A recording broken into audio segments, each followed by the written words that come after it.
Hello, you lovely lot, and welcome back to Who Knew, a Doctor Who podcast. I am your host, as always, Josh Carr, and we're nearing the end, but the moment has definitely been prepared for, of Season 2 of Doctor Who, or Season 41, or Series 15, whatever you want to call it. We've just seen Episode 7, which is Wish World, and as I've done with every other episode, I am here to cover it with a marvellous guest.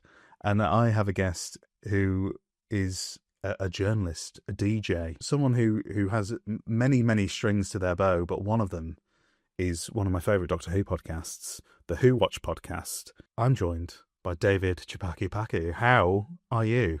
Oh my goodness, what a lovely introduction. I'm very well, thank you. I'm doing grand. How are you? I'm lovely. I'm very, very good. I'm excited to chat. We'll get to that. I'm excited to chat about Doctor Who. Look, chatting about Doctor Who is always a mixed bag, isn't it? But we'll see where we land. And anyway, we've got a lot to chat about. Oh God, do we? And you'll notice as well that David is not joined by the lovely co-host from Who Watch, Beth Axford. And I feel like it's only right if we give Beth a little hi, Beth, hi. Just because it's a staple on Who Watch. Of course. We must do it. Do you count in for that? Because you're very synchronised on that, or is it just... I mean, because we're in the same room, we just kind of look at each other and you're in the same room? Yeah, so we'll kind of look at each other and we're just going to go, hi, Beth, hi. Hi, Beth, hi. See, there we go. It's not synchronised, but it's because I am not Beth Axford. You can do it in post. Do it in post. We'll sync it up. We'll fix it in the mix. But... yes, it is. Even though Beth isn't here, it is very lovely to have you, David. Thank you. And as I said, from one of my favourite Doctor Who podcasts, as you take the wild pilgrimage through Classic Who with Beth, the 40 days and 40 nights through Classic Who. Yes, exactly. But I'm dragging you through time into the future to chat about a bit of 2025 Doctor Who today. And as I said, we're here to talk about Wish World. Before we get into the episode, what I've been asking all my guests, and it's been getting more difficult as the weeks go on because there's more episodes to cover, but just as brief as you like, in terms of the 6 episodes we've had before this, what have your thoughts on Season 2 been so far? I have had, and this might be a little bit of a spoiler as to how I feel about this episode, I have had such a great time with these episodes. Mm-hmm. It's been a real exciting... It feels really fresh. It feels really like it's been quite unique.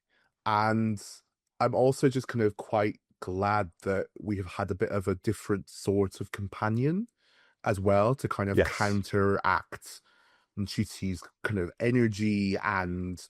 you know, vivaciousness and joie de vivre. And I think Valida has done such a great job at carving Belinda out as one of the kind of, like, the reluctant companions up there with, I guess, Donna at first, definitely Tegan, you know, people who just didn't really want to come along for the ride, but are there for the ride and eventually are like, oh, I kind of like this, so it's kind of fun.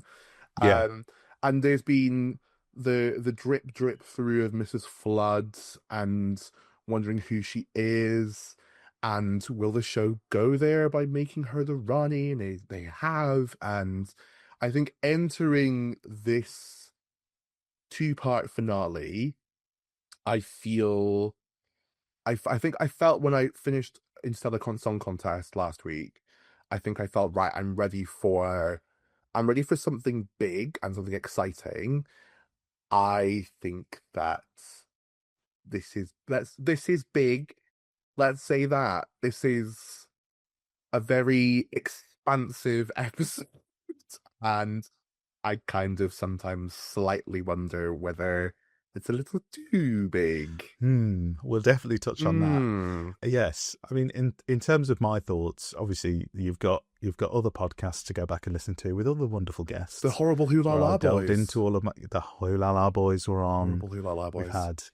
We've had George and Cooper from Nostalgia Bay. Mm-hmm. We've had Clever Dick Films. We've had Legends of the Game, basically. And I've delved into my thoughts very in depth. I would say, on a whole, up to this point, positive, very positive. And I think I said in episode 5, I was like, look, because I very much went in with no expectations this series, and sadly no hype. Like the hype just didn't arrive for me, which is really sad because it's the first time that's ever happened, and I'm never one of those people that isn't excited for new Doctor Who. So it was a very new feeling, and I wasn't sure why it didn't kick in. But it worked because it meant my expectations were far exceeded. So basically, I think I said in episode 5, I was like, if this is it, and the rest, if it goes off a cliff from here, I'm sort of happy because I've got 5 bangers that I just did not expect. But going into the finale, I sort of thought there is a lot going on here. And I feel like we've seen this film before. And I didn't like the ending which is actually a very, very fitting analogy. Very fitting. I think we've had I think it's quite a 20s Doctor Who thing in that we've gone into a lot of finales where we've gone, okay, we have about 45 different plot threads to try and wrap up here. Here's 45 minutes. So give them 2 minutes each, and see what you can do. But I mean, if we go into Wish World, let's just dive into it because we're skirting around the topic. Ooh. My initial thoughts, if I'm going to kick it off, are there is a lot I like about this episode, but I don't know if I like the episode. I'm not sure yet. I think there's a lot because I feel like the stuff that I liked is playing second fiddle to a lot of stuff that I'm not the biggest fan of. So complicated feelings, definitely. Like I said, there's some really interesting stuff in here, but I don't know whether it's stuck the landing, and I also don't know. This is the hard thing about 2-parters as well, is we've only seen half the story, so we're sort of trying to review something when we don't know where it's going to head to. But it also does sort of have to stand alone on its own 2 feet at the same time. So, yeah, complicated feelings, which we'll get into more in depth. David, what were your thoughts? I really agree with the sentiment around like episode 1 of a 2-parter really needs to be able to stand on its own 2 feet, and I think after my initial watch, I'm not too sure in my second watch, but after my initial watch, I kind of thought, I don't know if that stands on its own as like a story that you can just watch on your ones. I keep thinking about other 2-parters that I really have liked. And I think a good example is Time of Angels, Flesh and Stone, where you could watch Time of Angels on its own. And obviously you have the cliffhanger of, the 11th Doctor shooting the Mavity ball in the middle of the Byzantium, and it's like this whole thing. But, and you would want to come back, you want to press, for the next episode, but you could watch that on its own without, like, then immediately having to watch the next one. And I feel like this episode to me was made to be 105 minutes with tacking on, like, next week's episode. If I think it kind of has the feeling of like the intermission when you're going to see like The Sound of Music or like one of those big long 30s, 40s, 50s films. Like you'd have to stop here, go have a piss and come back. And I feel like I don't need to wait a week for a piss. I can have it in 5 minutes. Like I just felt like I can't piss for that long. I know. I can't piss for that long. I can do a nice luxury sit down wee for quite a while, but I can't do that long.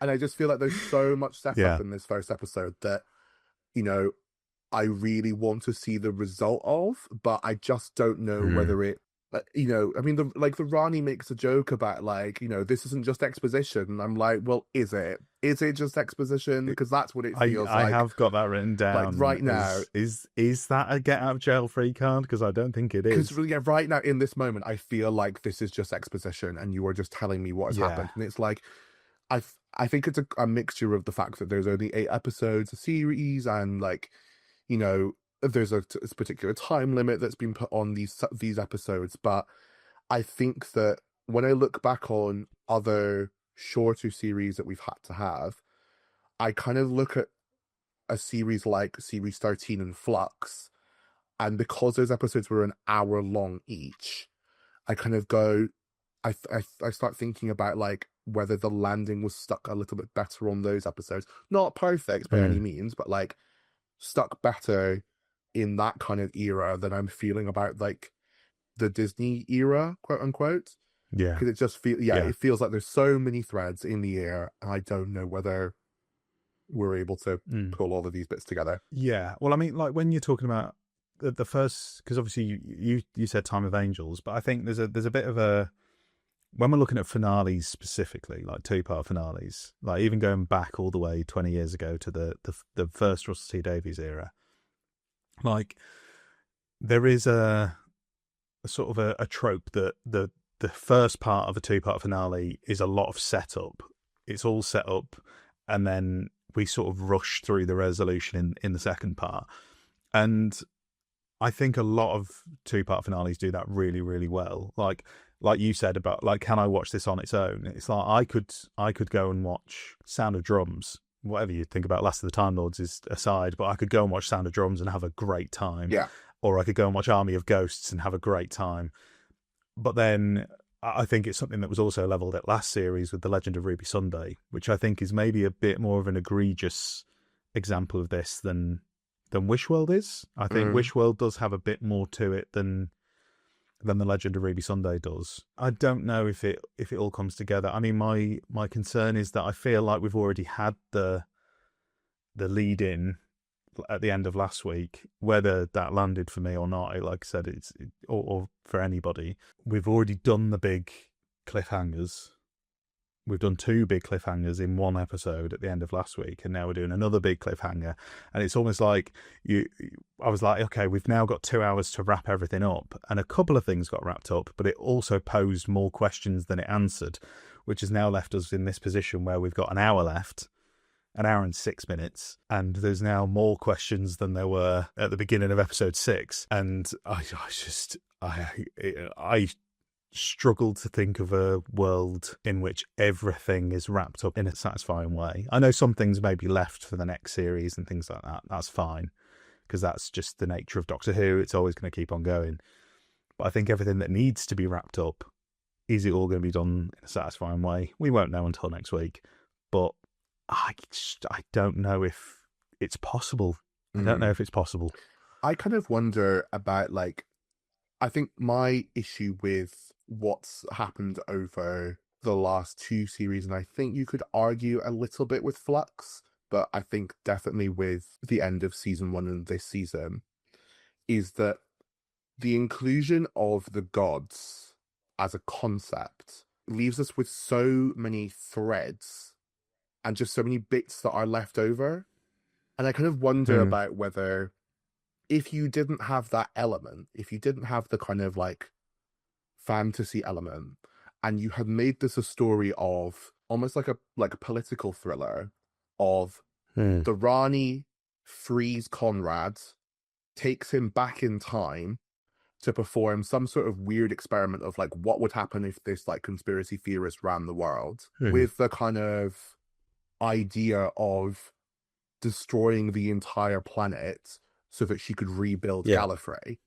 That in and of itself, I think, is an interesting like concept that builds on several things. It builds on the kind of politics that we're talking about in this era. It builds on the development of Ruby and her characterization. It builds on like the mystery of like what happened to the Earth. Well, the Earth obviously doesn't exist because it's like New Gallifrey, and all of these different things without the need of a baby born in Germany in 1865 suddenly becoming the 7th son of a 7th son of a 7th son of a 7th son, being a god of wishes that the Rani then uses because it's a form of science to create a wish world. And like, it doesn't need it. You don't need it. There's already the kind of like interesting prospect of the Rani teams up with some sort of weird right-wing nut job to A, get back at the Doctor, but B, to be able to create a new Gallifrey. And like that in and of itself is an interesting plot development, an interesting way of going. And I just don't understand the need to have this, like, there's the gods. Yeah, and it's easier to wrap up. It's easier. It's more digestible. It's way when more you've digestible. got so much more stuff to deal with as well, and it leaves more room for the character focused stuff, which is always the best stuff for me. I don't know if that's just a me thing, but I don't know. Plot heavy finales, which again is a bit of a Russell problem in that he goes big early and then is like, okay, I have to one up myself. I'm like, okay, so we've just seen the destruction of everyone died in the last one. Now you're having to one up yourself again, because he's also trying to one up himself from 20 years ago at the same time. So we're going levels and levels and levels. Like, you're now at the point where you've destroyed reality. Maybe we have to pull it back down to earth and do something a bit more character focused and a bit lower stakes that's still dramatic, but it's like, oh, the world's in danger, oh, the galaxy's in danger, oh, the universe is in danger, the entirety of reality's in danger. There's not really anywhere to go after that. I keep thinking back to, like, previous finales. So, like, you know, series 1 as an example, you know, yes, the Earth is in danger, but it is mainly set in this one place, which is the game station. Yeah. Even up to, like, I know that people trash on series 11 with its finale, the Battle of Ravskora Kolos, but it is a question of revenge set in one place with 2 additional real characters, and the question of, like, does the Doctor take revenge? Does Graham take revenge on Tim Shaw for murdering his wife, essentially? Yeah. Like, you have these places, and, you know, even series 4, yes, there's, like, the threat of the entirety of reality being destroyed, but you've had the ramp up of 4 seasons to get to this point where you've introduced the Daleks, you've introduced the concept of all these different companions and all these different places, and so you're invested and you care about the fact that Gwen and Yantu are, you know, potentially going to die in Cardiff in this time bubble. You care about the fact that Harriet Jones gets shot by the Daleks. You care about the fact that Martha manages to get back to her mum and is potentially going to destroy the world with the Osterhagen key.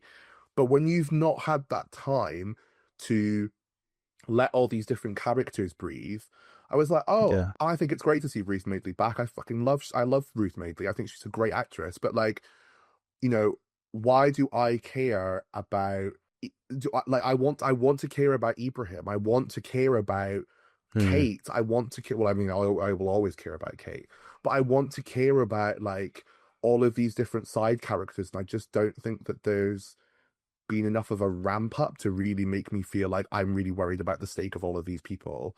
And like you said, it's constantly like trying to one up itself, and so now we're kind of like a whole false reality has been created. And it would just be nice to kind of go back to, or scale it down a little bit. Like, people's lives are in danger and people could die, but, like, but we don't need to destroy the entirety of reality in order to do that. We don't need to, like... World Enough in Time, Dr. Fools is another perfect example. Perfect example. Because it's on one spaceship.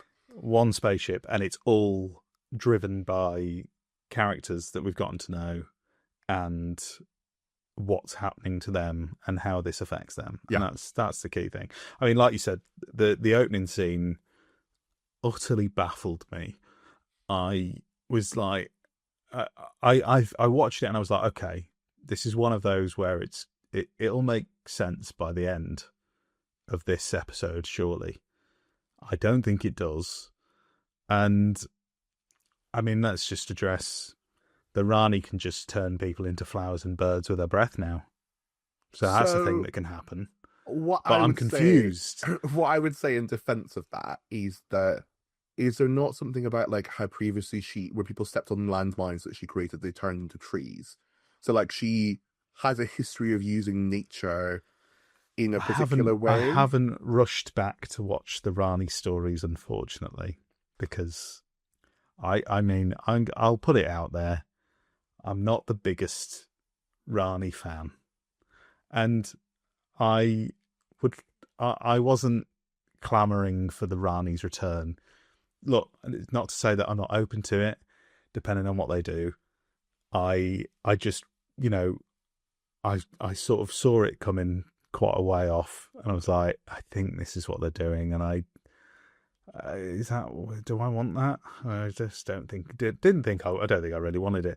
I mean, I'm happy for people who did, and I'm happy for Rani fans to get their Rani content in the year of our Lord 2025. I just think, as I said, that there were maybe more pressing matters than the Rani at this moment in time. Did I answer that diplomatically? Very diplomatically. Enough? Thank you. Good. I'm glad. I mean, I love Kate. I love Kate O'Mara. So like, I think that like being able to, you know, pay homage to her and bring back a character that is so deliciously evil. And I'm also a massive Archie Punjabi fan. Like I remember seeing, I can't remember when it was, earlier this year or last year, that like Deadline reported that she was going to be in Doctor Who, and the BBC said nothing about it, and I completely forgot that she was meant to be in it. And then, like as she's being pulled out of Anita Dobson, I was like, oh shit, Archie Punjabi's on this. I forgot about this, and she just like, if people haven't watched The Good Wife, I mean, don't watch The Good Wife for certain people. Watch it for Archie Punjabi. You know, it's like, she is so good in it. She is so excellent. And I would say that she does a great job in this. Oh, yeah. I mean, as a Rani, I think she's great. I think she's a really fun presence on screen. She adds a bit of, like you said, Kate O'Mara is great. The Rani is what the Rani is. Like I said, I think it's sort of a product of its era. And I just wasn't clamouring to see the Rani back. But if somebody had an idea with the Rani that, you know, did something a bit different, then I'd be up for it. And I do like Archie Punjabi's performance is fun. It's not as wild. I mean, I am going to sort of touch on the point of like,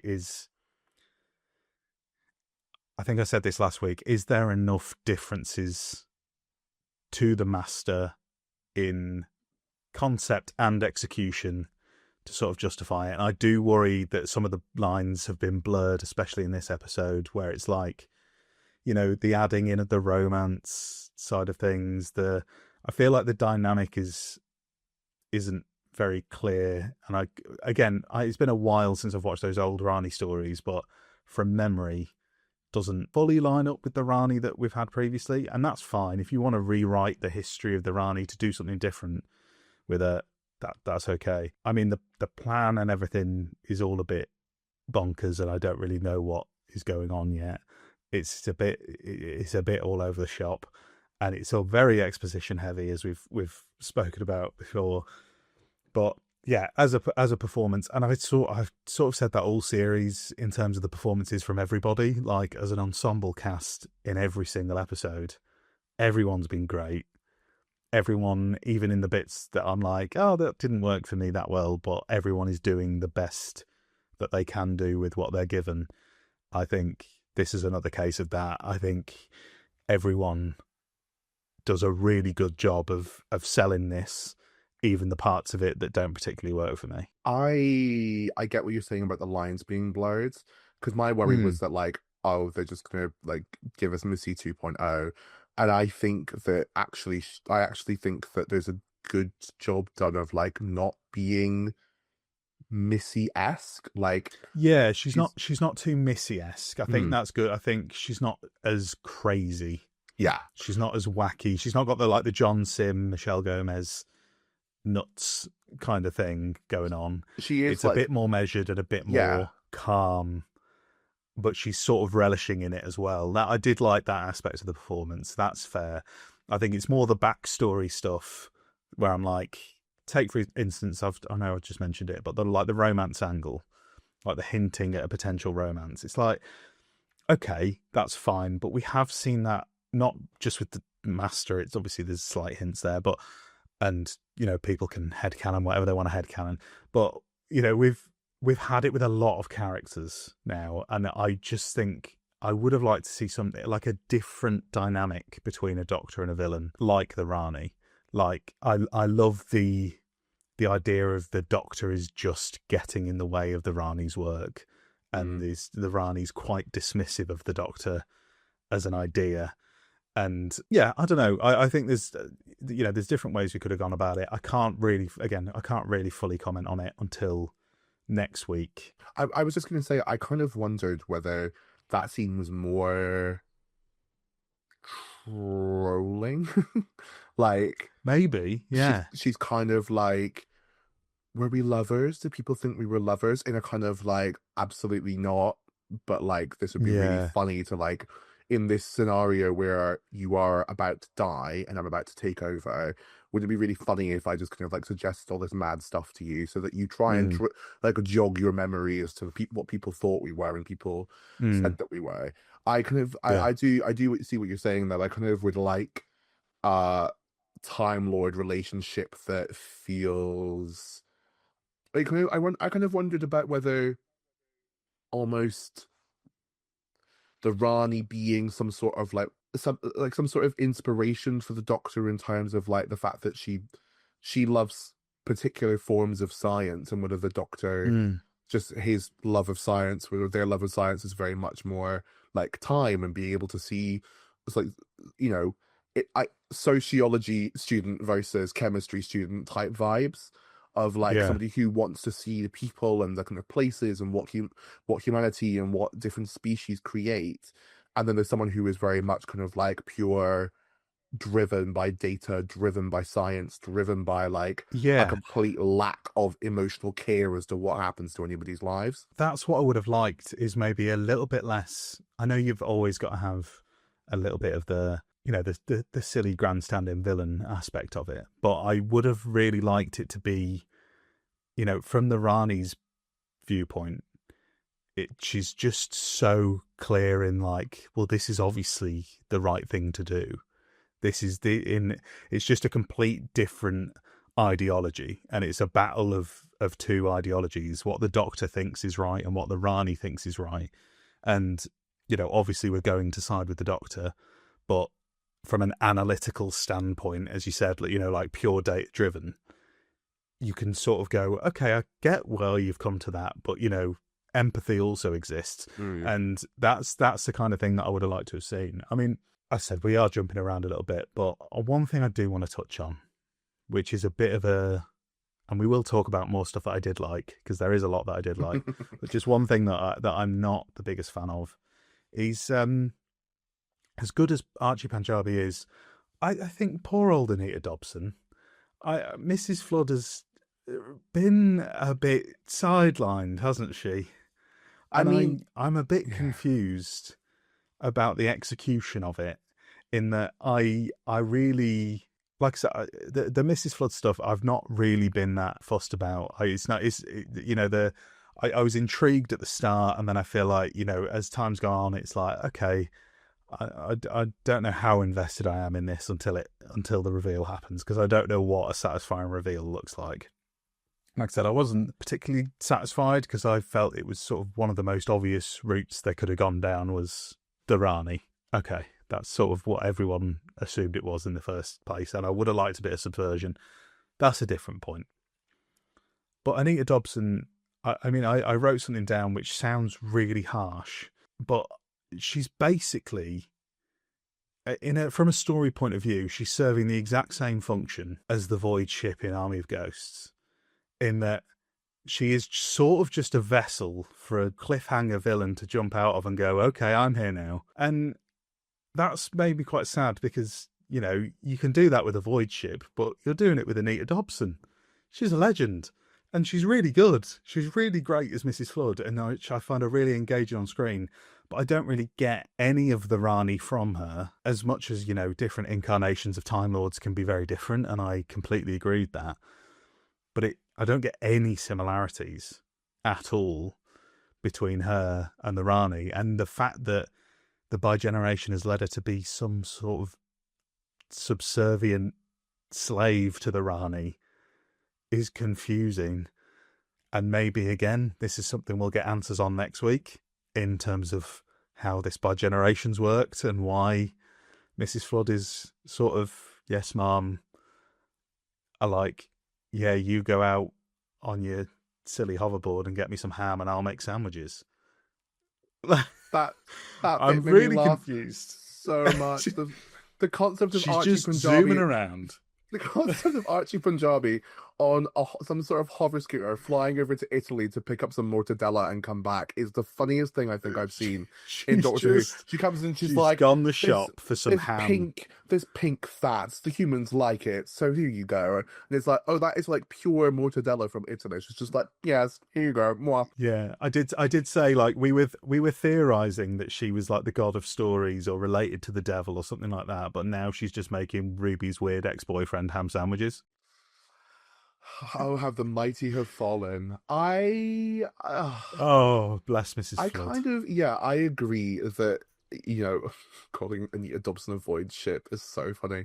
That was hard. That I'm not saying that Anita Dobson is a void. Please No, don't no, take no, that out of no. context. But You she's know, like the I think she's thing. great, but she is basically just a vessel for Archie Panjabi to jump out of for a cliffhanger. That is sort of the function that she's served, and it's sort of like, I don't know. I feel a bit.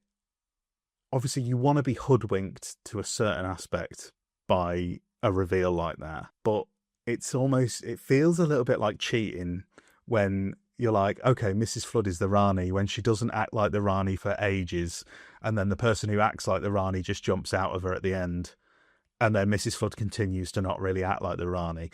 And it's like, oh, well, I mean, one, we all sort of predicted it anyway, but how are we ever going to nail on that prediction when you've sort of, I don't know, I don't know how to describe it, but it feels like just a bit of a cheat. Does that make sense? I agree. I think not to continue David improves the story. However, if this had been like a fob watch type situation, if this had been a comedian arch type situation where like Mrs. Flood kind of knows that she's some sort of like special character, but like doesn't really know what it is, and then like is given the memory of the Rani. I really would have liked it if for this finale it had just been her, and then we see her regenerate into Archie Punjabi at the end with the promise that she'll be back Yeah. at some point. I kind of would have liked that a little bit more because it would have given Anita Dobson just the freedom to kind of fully be evil. And I also did like wonder, like, I don't know whether if this will be explained, but like the way that she was able to communicate outside to like the audience and talk to the audience and break the fourth wall, like I I really wonder about that still and how she was able to do that. I think we're being set up for like a John Sims shoots Michelle Gomez type situation where like Yeah. where like Mrs. Flood will take that ham sandwich knife and like whack Archie Punjabi in the neck. But like I do kind of wish we had actually had like her we should be given the freedom just to kind of properly like dive into the role and do it rather than like having to, you know, have two like titans of acting. Essentially, you know, it is a little bit like if Ian McKellen and Patrick Stewart at the same time had to play the same character. And it's kind of like, you've got two brilliant people. Yeah. Why can't we just have like one of these people just let's settle on one and like let them wind them up and go.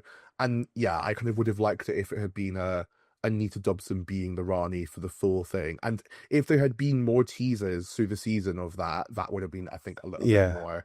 I did briefly also think that Mrs. Flood was like some sort of, like she wasn't the Rani, that she had been like picked out by the Rani just to kind of like hop into and like survive. Because the idea of like, because this is the other thing about where is Susan and how has Susan survived? You know, the whole point was that when the Master destroyed Gallifrey, he like destroyed every single piece of Time Lord DNA seemingly across the universe. And so maybe the Rani hopped into Mrs. Flood to survive that, and it's kind of like been screaming at the side of the door like that woman on the bus, like going, whoa, trying to get out for like this entire time. and that's how she survived. But she's not. That's like Mrs. Flood is the Rani, and I kind of was just like, Yeah. I mean, unless the subversion that I wanted is yet to come. yeah, And I mean, you know, there's been these ideas again of her being sort of like this god, part of the pantheon, where she's like an in-universe Doctor Who fan, like messing with the show, and she's like Mrs. Flood is basically like, because also cosplay's come up a bit. And like it's come up a couple of times in the era, and it's like, okay, is there a chance that Mrs. Flood is basically like, oh well, I'm just going to mess in the sandbox of Doctor Who, and I'm going to throw a regeneration, a bi-generation, and I'm the Rani now. But Mrs. Flood isn't actually the Rani; she just can create the Rani out of her because that's the role she wants to play. And then maybe she's thrown Susan into the mix, maybe she's thrown Omega into the mix because but also being self-aware like that isn't, like we said about the exposition line, isn't a get out of jail free card. You can't just go, oh, well, all of this stuff didn't work on purpose. It isn't a get out of jail free card. And I know a lot of people have you know, sort of theorized that. I don't think that's where it's going. If it does, it doesn't immediately go, oh, we're all playing 3D chess here. Because it's like, you know, these episodes in isolation still have to work. You know, there's that Mr. Sunday Movies clip where it's like, you know, where they're talking about the MCU and they're talking about Secret Invasion. And they're like, everyone's always said, oh yeah, we want a gritty espionage thriller, but, you know, you've got to make it good. Like, you forgot to make it good. And I wonder if that's where we're heading. But I don't know. Who knows? I'm not sure. I also wonder about the way in which like we consume this and the way in which like other people will consume it.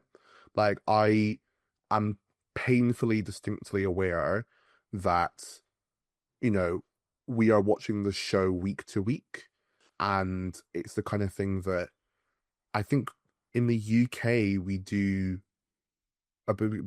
we do more often than I think in the US, especially now, where like whole seasons just drop, or you're waiting till the end of the season to watch it because you've got all the episodes now. And I think that we should probably also be aware that there will be people who watch this without having to wait 7 days, and so they won't have to sit and be like, oh, I've got all these questions, because like they can just tack on the next episode and it'll be like one whole thing for them. Yeah. So yeah, but it's about balancing both those audiences. Yeah, and that's come up a few times on the podcast, is, you know, the fact that Doctor Who is sort of straddling two worlds at the minute, in that it's the same traditional BBC show that it was 20 years ago, but it's also trying to be a streaming show, and it's trying to go for the best of both worlds, but in some cases it's landing with the worst of both. And it comes down to runtime again as well. Like, runtime has been an ongoing thing where it's like we're fitting into 45 minutes. We assume that's a rigid thing from the BBC, whereas we're now in a world where streaming shows that Doctor Who is trying to be like a Stranger Things, they take as long as they need to tell that particular part of the story. And they go, okay, this episode can be 45 minutes because it only needs 45 minutes to tell that story. And here's a good place to end it. And then we'll pick it up again next week. And, you know, Doctor Who is now fighting in a world of serialized TV, when it's spent so long trying to get back out of serialized TV. It mastered the art of non-serialized TV after being serialized for the first, 30 years of its existence. And now everyone's gone serialized again, and it's the big thing, and it's, short, bingeable series. And it's like, oh, now we're great at the other stuff. And it's just Doctor Who is always trying to chase that. And it's got this, while it's attached to the BBC, and hopefully will continue to be attached to the BBC, because I think it's where it belongs. But it's always going to add these complications of it wants to be a streaming giant show in a world where can it do both? Can it succeed as both? I'm not sure. The thing that I've not understood though from this like new era of like combining the BBC and Disney, especially from the BBC, is like, I don't understand why it can't just be an hour. Like all other BBC dramas, I'm a massive BBC drama watcher. You will not find, Cut Me and I Bleed British drama. Like every other channel. I'm watching Code of Silence right now on ITV. Excellent, by the way. Rose Ayling-Ellis deserved better than just one episode. Oh, I want to watch that. I really, really want to watch that. So good. But like every episode is like with ads because it's ITV. But like every episode is an hour. Every episode of every Channel 4 drama that I watch is an hour. Every episode of every Channel 5 drama is an hour. Every other episode of every other BBC drama is an hour long. And I just don't get why those extra 15 minutes really can't be found somewhere. It just blows my mind. I don't understand it. Yeah, it is baffling. And it's like, I think I'm at a point, even though, I'm sort of cursing the shorter series, and it is flying by, and it does feel like a lot of, I think filler is killer. Filler's great. Filler gets us to know the characters. And those kinds of episodes are getting pulled out. Mm-hmm. But I would genuinely rather, I'd rather 7 hour long stories than 8:45. That's sort of where I'm at, I think. But it's a funny one. And it's like, even with the finale next week, it's like, it's an hour and 6 minutes. But that's because it's got the 15 minutes at the end is always to wrap up the entire series. Yeah. Whereas the actual crux of the episode is probably usually wrapped up within 45 minutes as well. So you're getting less time to breathe still. It's a funny one. I mean, one thing I want to touch back on is some good stuff about. I do feel really aware that we've been like, this is shit. Yeah, we have been slight. And there is actually some great stuff. I would say the first, aside from that first scene with the Rani, which sent my head a bit, I was like, what is going on here? After that, I'd say the first 15 minutes are really cool and really intriguing. And the whole, again, I can't sit and claim that it's entirely original because WandaVision exists. And I feel like this is a bit of an ongoing criticism I've had with this era is, it feels like it's maybe borrowing from some of the biggest shows of the past few years in some aspects. I had a big feelings about that and sort of 73 Yards and The Haunting of Hill House, and I felt that, trying to tell that story in 45 minutes doesn't work. And Russell, we can see your Netflix history. Yeah, yes, we can. We definitely can.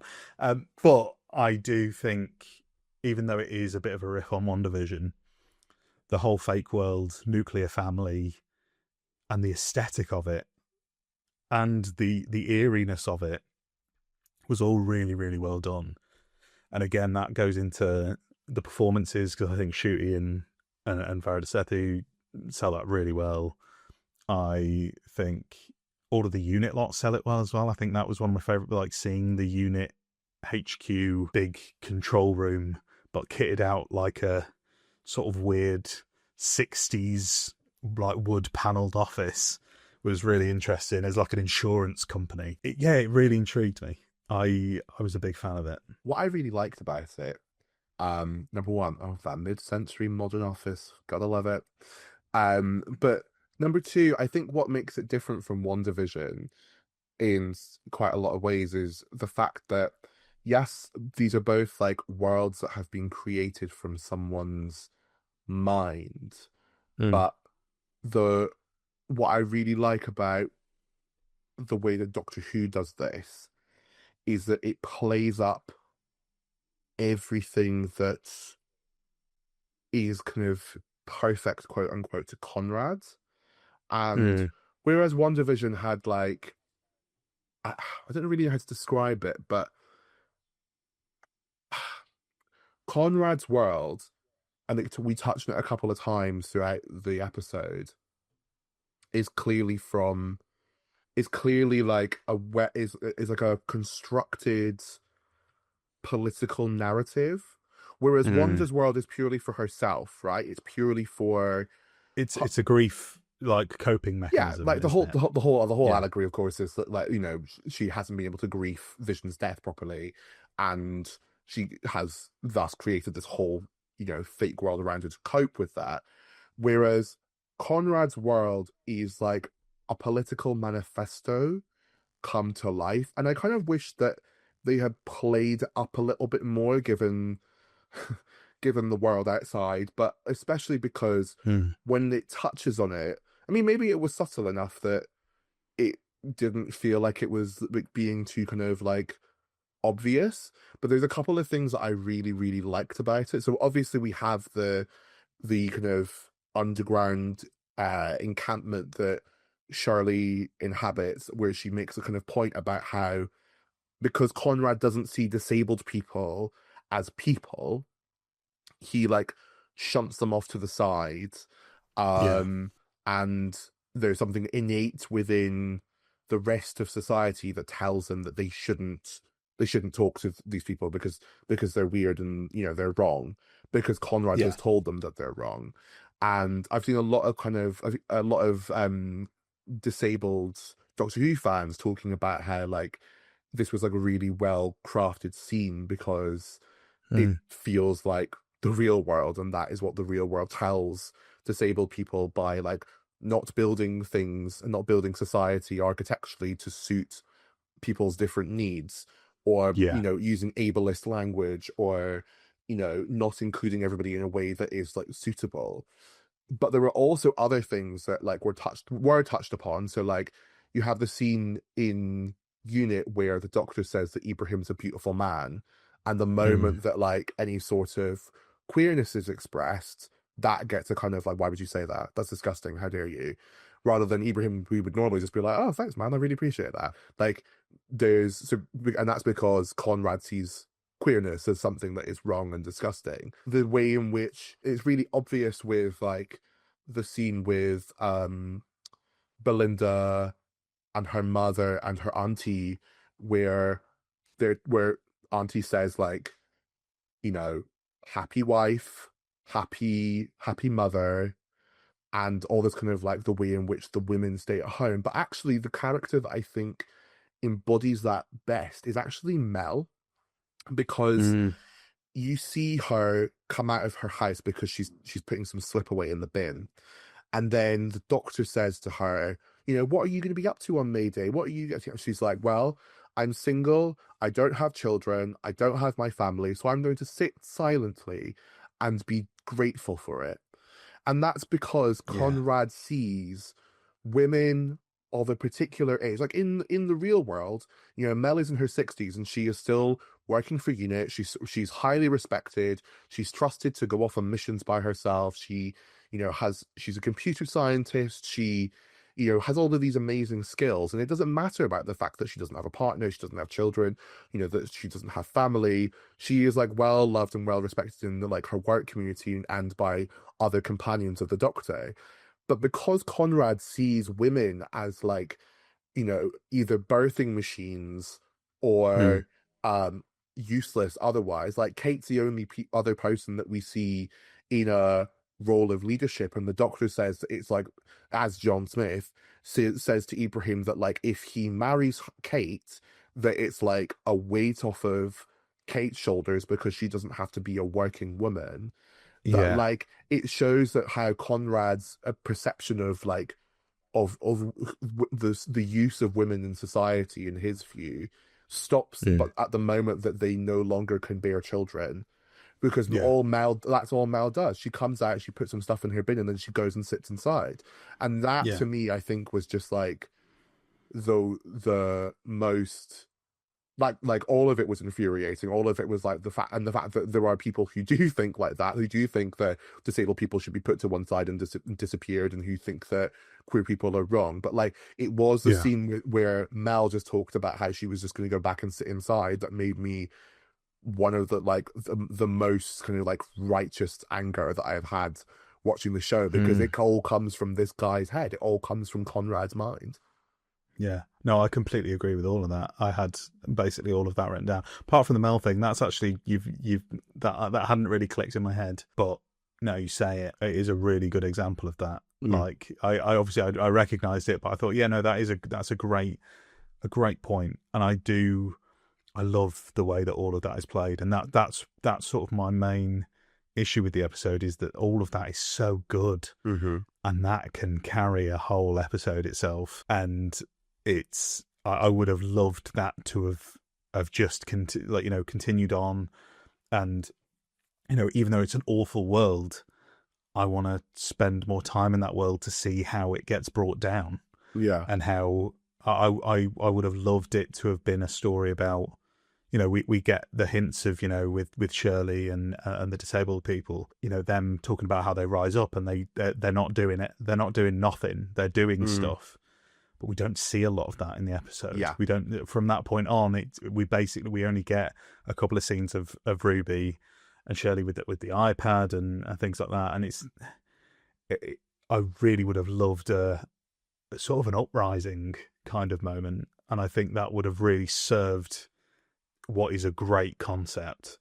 Because basically what it's doing, and it's a really cool idea in terms of when Doctor Who's got something to say, it's great. And when Doctor Who really has something and go, okay, I have my 2 cents to say about this. I love it, because what it's doing is all these dickheads that you get who are like, politics don't belong in Doctor Who. I want it like this. I want it like that. I want the companions to do that. I want this like this. And it's all shit. It's all bollocks.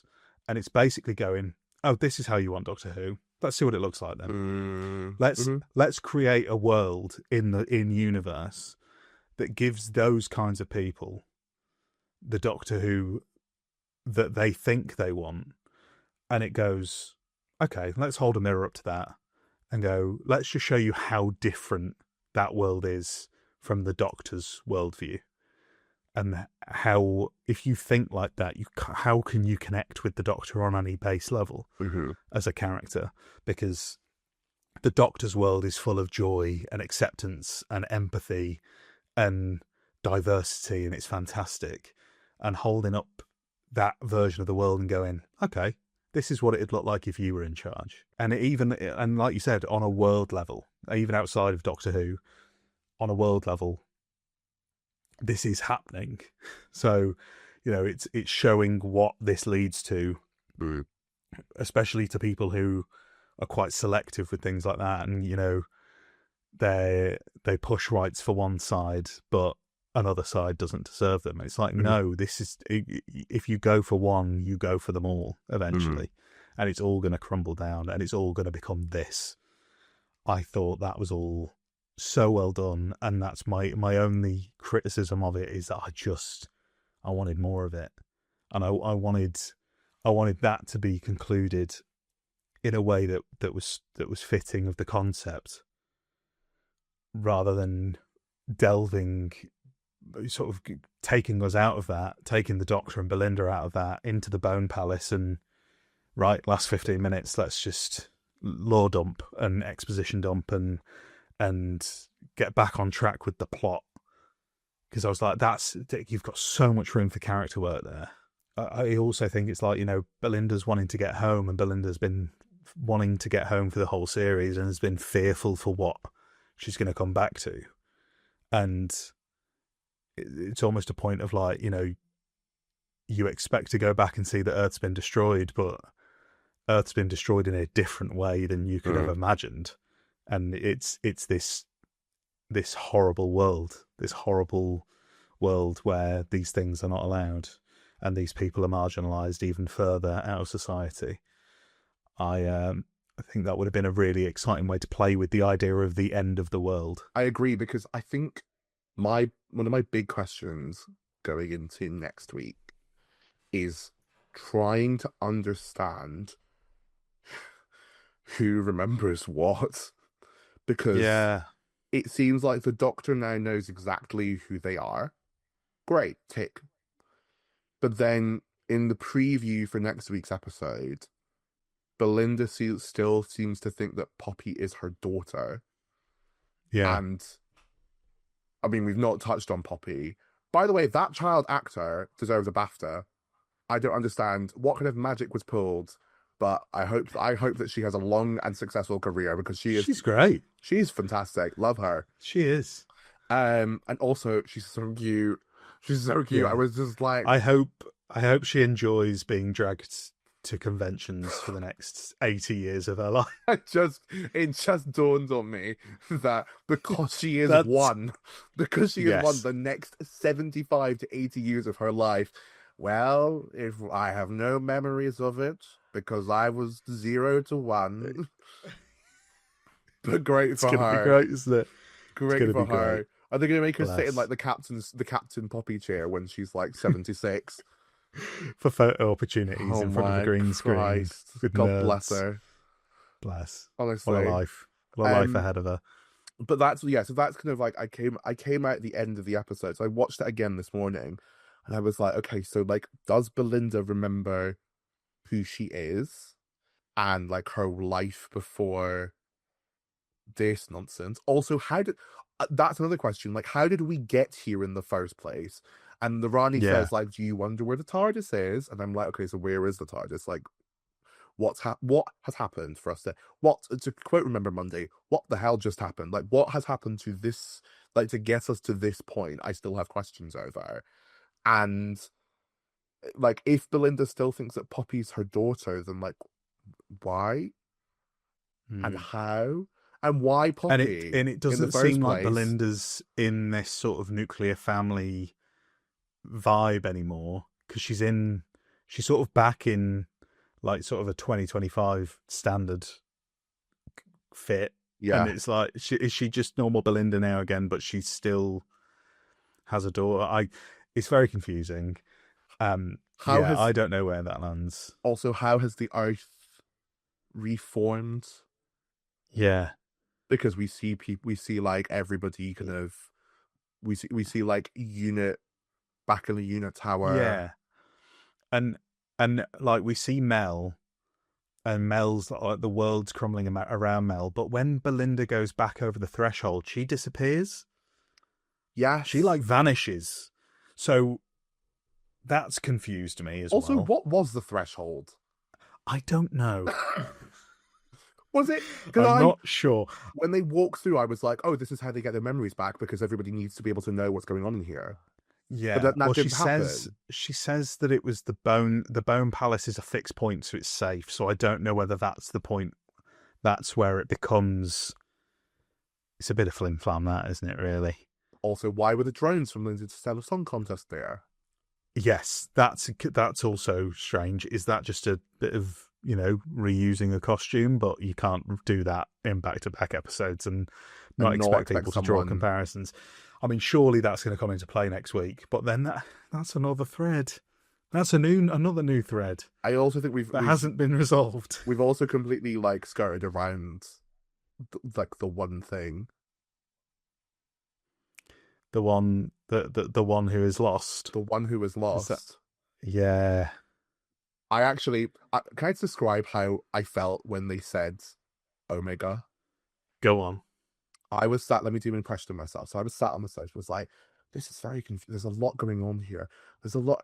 The one who is lost, who is that? Skip forward half an hour. So who who could, and then I hear, Omega, Will cries. And I was like, I can't, I had to stop watching it. I had to stand up, go walk and come back because I was like, I can't know, factor in it's so any more much. into my brain about what is happening right now. And then so like it's like a Jenga tower. A Jenga tower of like, bricks has been built up in my head. And then Russell's gone, oh, do you see this swinging like cannonball that is coming towards you to smash that Jenga tower with like this major plot development that we've not thought about since the 1970s? You want that? Great, fantastic. Let's just smash that into your delightful Jenga tower of like you Yeah. just about making sense of what's going on. I I have absolutely no qualms with Omega coming back. I have no qualms with the idea of like reaching back into lore and pulling stuff out like that because I think it's exciting. I think it's brilliant. It's going to feed loads of fans. It's going to make everyone really happy. My problem is I am a die-hard Doctor Who dyed in the wool fan, and I barely was able to come out of that Yeah. episode being like, I understand what is going on. If you're my mum, who does not give a shit if you are my friends who I've been like, oh, you should really watch Doctor Who, it's really great, and you hear, oh my God, Will I rise, know. what are you thinking? I said this. I What was in like, that if moment is how going through your on brain? God's earth is this landing with a casual audience? Because I even going back to last week, and you go, okay, is Susan going to land with a casual audience?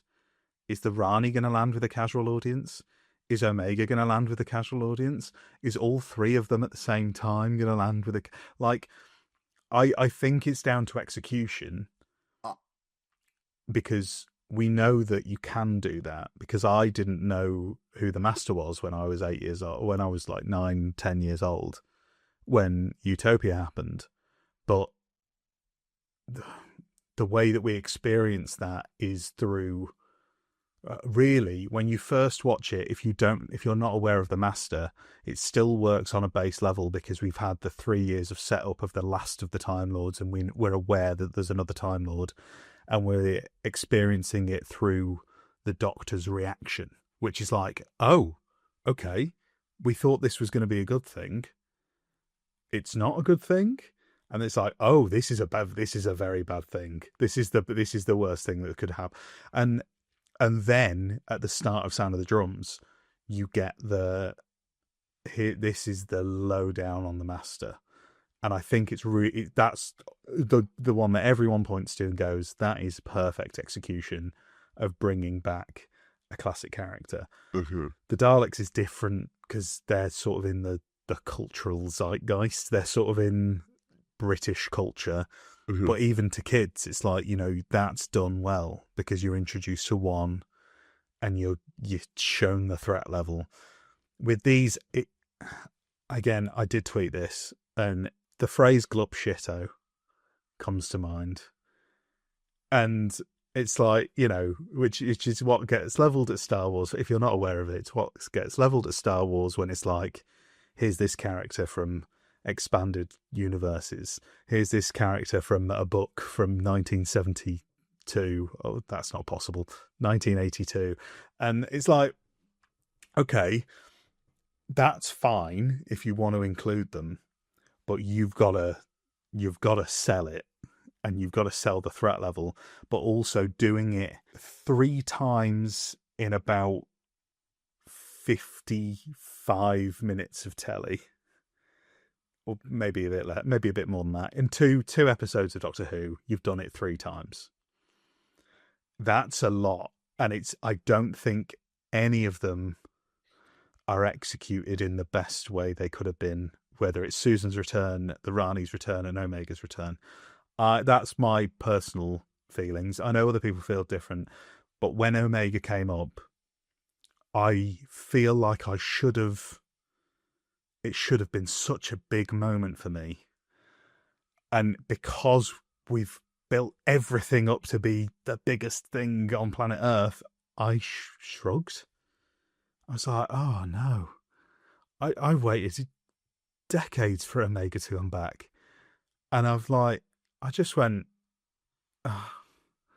Because I don't now have the faith that, because I've seen Legend of Ruby Sunday and Empire of Death, I struggle to have the faith that Omega is going to be done justice when you've got Susan, the Rani, Belinda's arc, maybe every generation, if we don't know what's going to happen, but maybe all of the other plot stuff, the Conrad stuff, the Pantheon of Gods, the baby, whatever going on with the guards from the Interstellar Song Contest.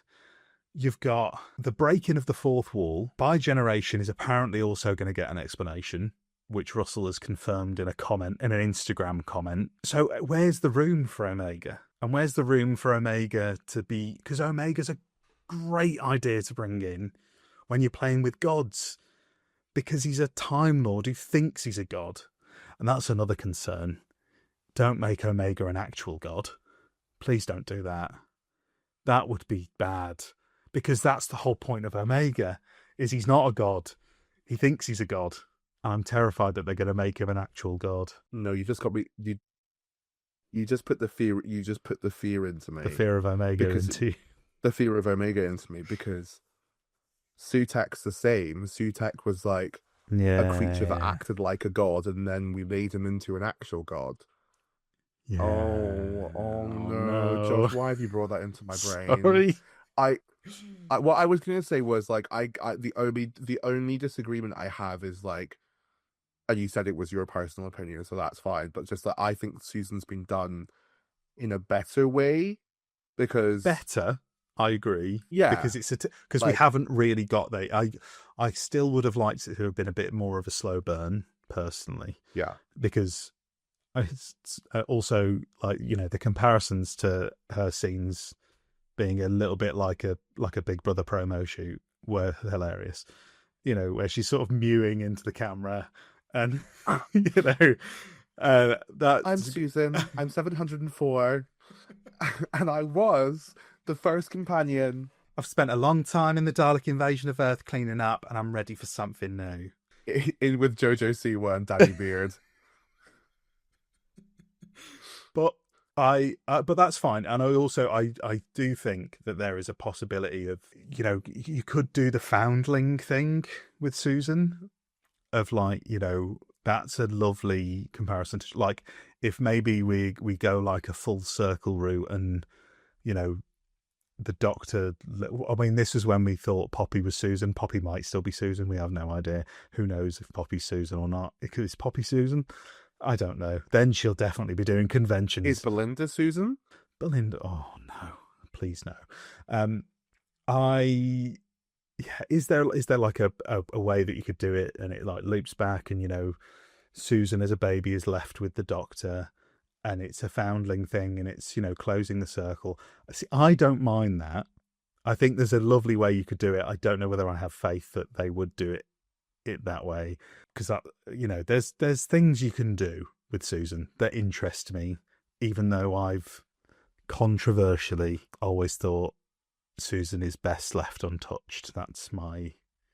That's always been my view. I think I said it last week, I've always just thought, I love the idea that when the Doctor says, I will come back, they both know the Doctor's never going to go back, and that's sort of the inciting incident for the Doctor becoming the Doctor, in the same way that Ian and Barbara joining the TARDIS was. It's sort of that next step towards, okay, I'm going to let you live your life, I'm going to go and live my life.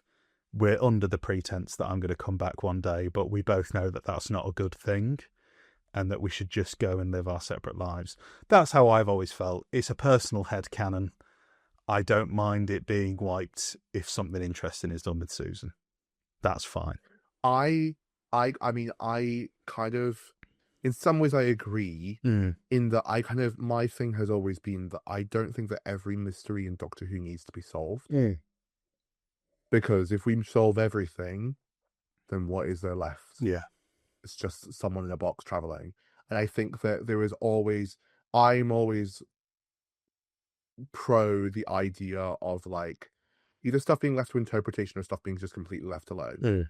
So things like how there is still fandom conversation 15 years on about like who the mysterious woman is in the end of time. Is it the Doctor's mum? I don't care. Yeah. Like if we throw those ideas in the air, then like it could be the Doctor's mum, could be the Doctor's sister, could be the Doctor's daughter. It could be literally anybody. And that's what's interesting, is it's like who is that? We'll never know. Mysterious. I mean, it's that. I think it's a bit of a modern, not to get sociological about it as I sometimes do with Doctor Who, but it's this kind of very modern. It's this very modern thing where, how do I describe it? As someone who's watching classic Who from the beginning up until where we are now, I quite often get into this kind of very sociological view of like, how does Doctor Who speak to society? And what I've noticed about this era, and I've noticed about the way that Russell writes and some of the stories that we've had recently, in particular Lucky Day, is how those things kind of reflect back onto the society at large. And there is a need to know absolutely everything Whereas back in the 60s, post-war, there was like this innate trust of government, this innate trust in the state, this innate trust in like, all of these different institutions. Yeah. And so you don't need to know everything.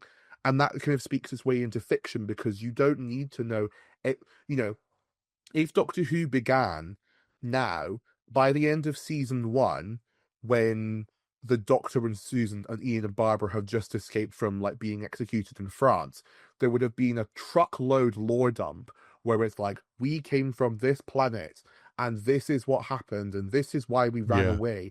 And what I like about 60s Doctor Who and going into the 70s is that there doesn't need to be an answer to that question. We don't need to know where the Doctor comes from. And like, it takes literally 7 years for us to get to the point where we're asking, like, where does the Doctor come from? And what is his background? And what is like the mystery that we have?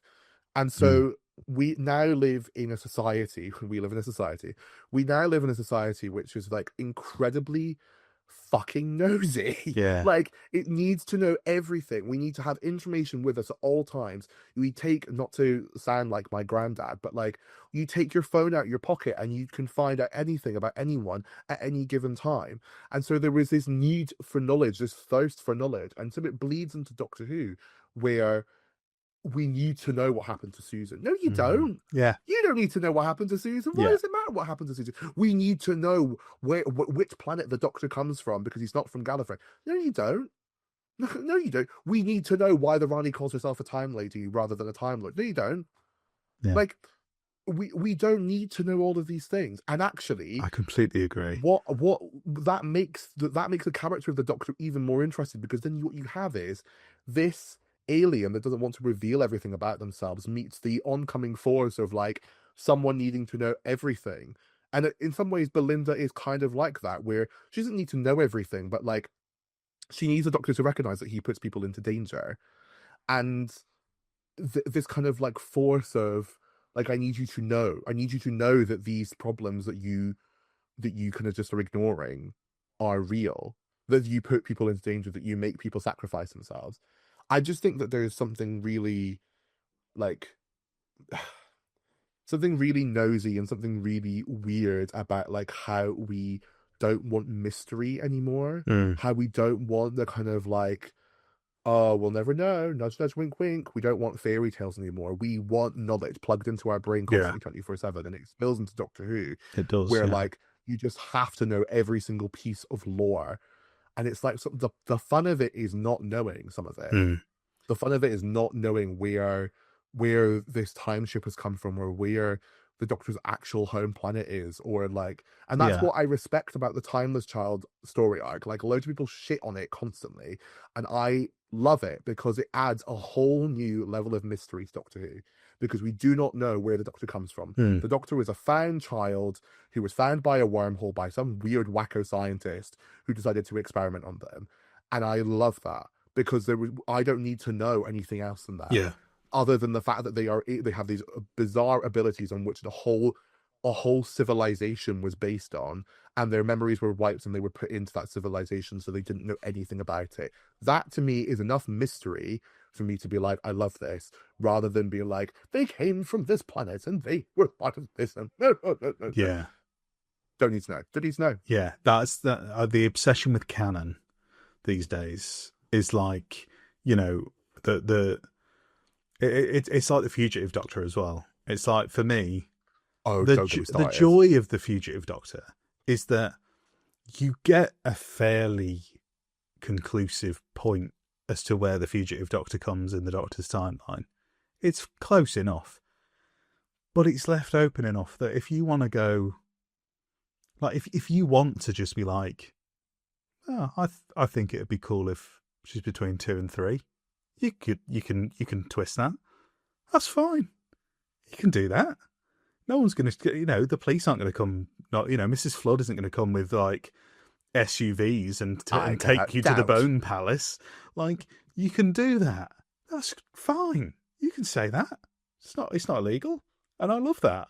And I do think, like, it also bleeds into, like, I think the way these episodes are presented to us, because one thing I did notice is, I think this is an era thing as well, is flashbacks is a big thing in this era. I'd be really interested to see these episodes recut with a lot of the flashback.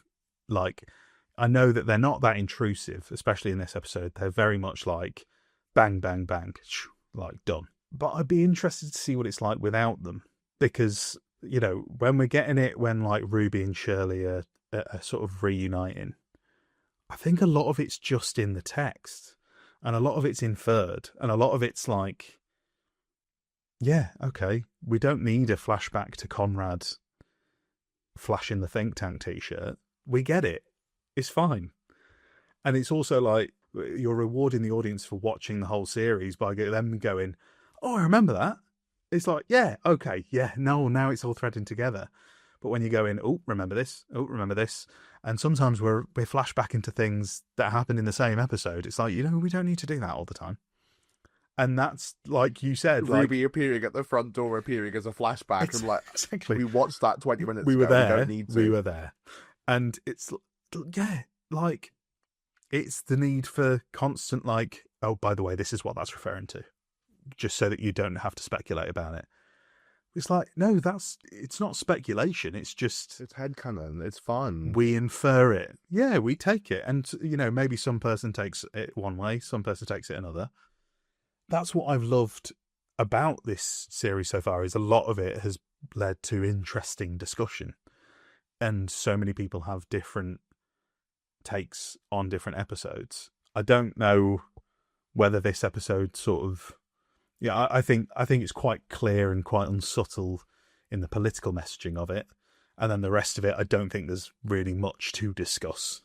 So I don't think that you're going to get that from Wishworld as much, but... Can I ask your opinion on something? Go ahead. Just kind of going slightly back to what you were saying. Do you think that then there's a fear among some people to bring back characters or ideas that have like been so expanded in the Doctor Who expanded universe that people would be like, but they can't be back because this happened in this thing? Because I think especially like around Gwen and the lack of inclusion of Gwen in the war between the land and the sea, because I think there was a lot of people who wrote like, this is the kind of spin-off that Gwen Cooper should be in, or Martha Jones should be in, and they're just, you know, they're not included.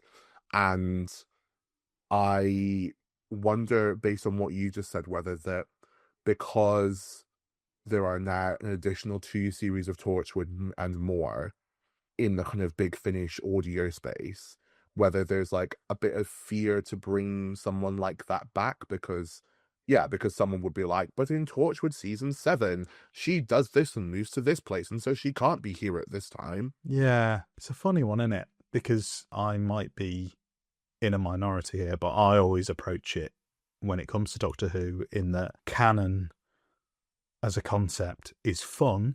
Like, it can be great, and it can be cool to be like, oh, this threads to this, and this works, and this is the backstory of this, and it's like, that's cool, that's great. But canon should never stand in the way of storytelling. Like, we should not be beholden to canon, especially from expanded media, as a law for law, if that makes sense, if I'm going to do a pun. Like, for example, I know a lot of people had issues with, like, The Haunting of Villa Diodati, because in Big Finish, Mary Shelley is a companion for a bit, and it's almost... I don't think it's a direct adaptation in the way that like Jubilee to Dalek is, but it's borrowing things from the Silver Turk, I think it is. It's like this, you know, it does. Mary Shelley gets inspired by, you know, a half-built Cyberman to create Frankenstein. But if what you're doing on screen justifies telling that story and it's a good story, I don't see, especially in a world like Doctor Who, that's the thing, is Doctor Who as a world allows for explanations for these things to exist, because it's a time travel show that in which alternate realities exist. You can just have multiple versions of the same stories with the same characters from the same time, and they can coexist in Doctor Who. So that's where I stand on canon. In terms of whether there's a fear of bringing them back, I don't know. Do you mean from like the production team or from the fandom? I guess a bit of both. I think the production team has less fear to do something like that because they don't mind overriding things. That's good. That I want them to do that. Yeah, I kind of think that like if one of these stories, because I think there's been a real chomping at the bit for Martha to come back, and a real chomping at the bit for Gwen to come back. I've seen it online especially, and I think that if these stories had warranted the return of either of those two characters, I think that they would have done it. Yeah, but I think that fandom sometimes has a bit of a weird thing of like, but it was in the Torchwood audio range from this to this, or at least you can't do that because it was in Dark Eyes, and it's like, well, yeah.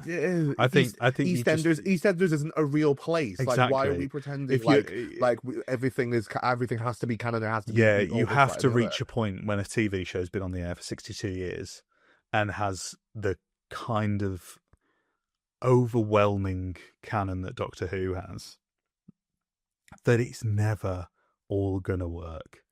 It's never all gonna fit together, and you just have to go, look, if they bring them back to screen, like if they bring Martha back and override the Diary of Martha Jones box set from Big Finish, right?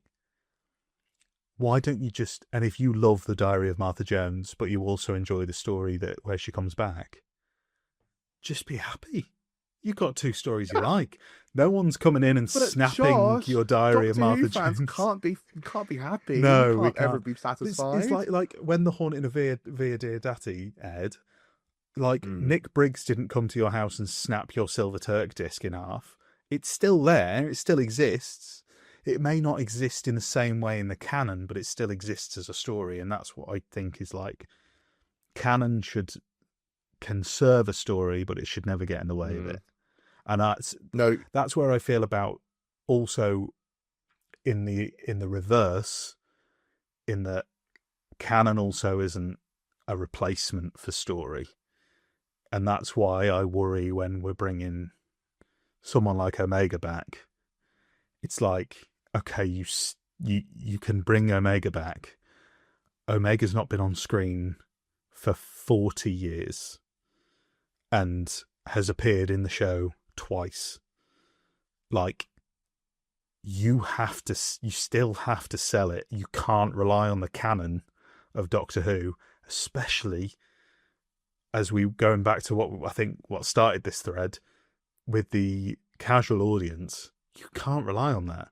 How many people remember Arc of Infinity? How many people watched Arc of Infinity is a question that I'm sure someone like Adam Martin could answer with, pull up the viewing figures. But it's like, you're going back now over 50 years since Omega first appeared. It's like, how many people who were watching that are either still alive, still watching the show, or remember it? It's like you can't just rely on the big names. You can, to an extent, with, I think, 3, which is the Daleks, the Cybermen, and the Master, because they're more in the cultural zeitgeist, and the Master is also basically Moriarty. So that's just there is a character trope that carries it as much as the actual character does.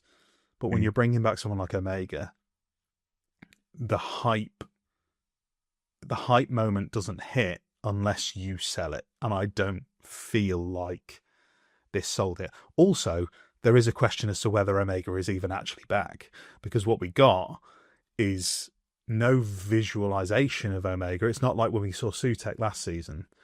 All we heard was, what we don't know is, like, do we know if it's in, is it diegetic? Is it non-diegetic? And it's clips from the Gallifrey Big Finish box set that have been taken out of Omega saying, "I am Omega."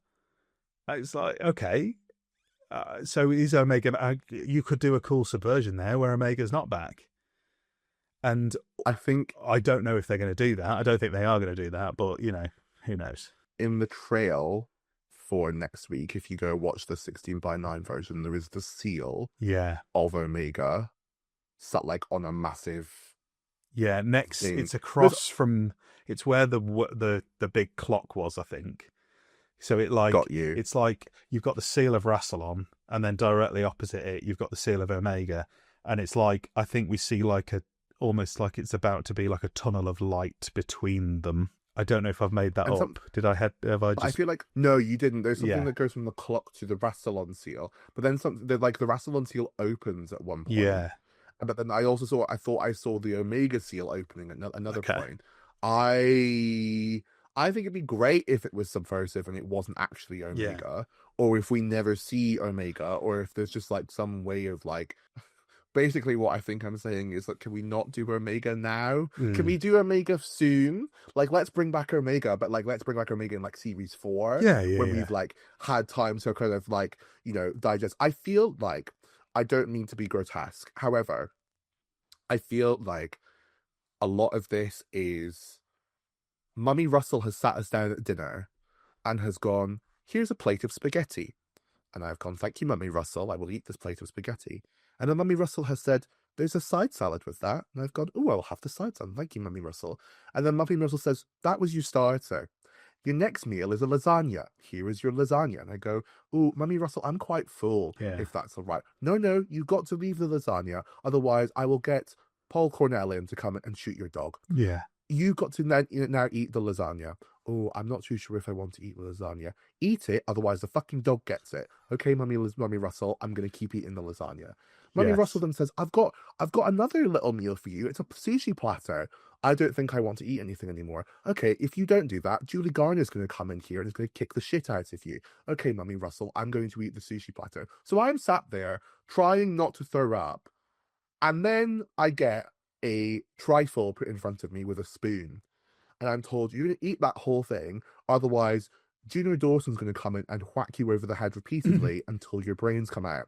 And I go, I'm not too sure if I want to do that. But I'm getting threatened. Yeah. So I'm going to keep eating. And what I'm sat left with is like this feeling of, I should be satisfied because I've had all of these wonderful foods. I've had all of these wonderful gifts given to me by Mummy Russell. But I'm also about to be sick repeatedly and consistently for the next 6 weeks. And also, in terms of my hype level for the meal, I was dreading it already because I'm lactose intolerant. That's my point. I'm Omega intolerant. I'm Rani intolerant. I'm not. I'm joking. But I get what you mean. And that's a great analogy. And it's also like, but also I'm like, it's like an all-you-can-eat buffet where you go and it's like you're going for quantity, but you're aware that, I'm going to have little bits of cuisine from all over the world. Like, I'm going to have a bit of pizza. But you're never going to get the best of that cuisine.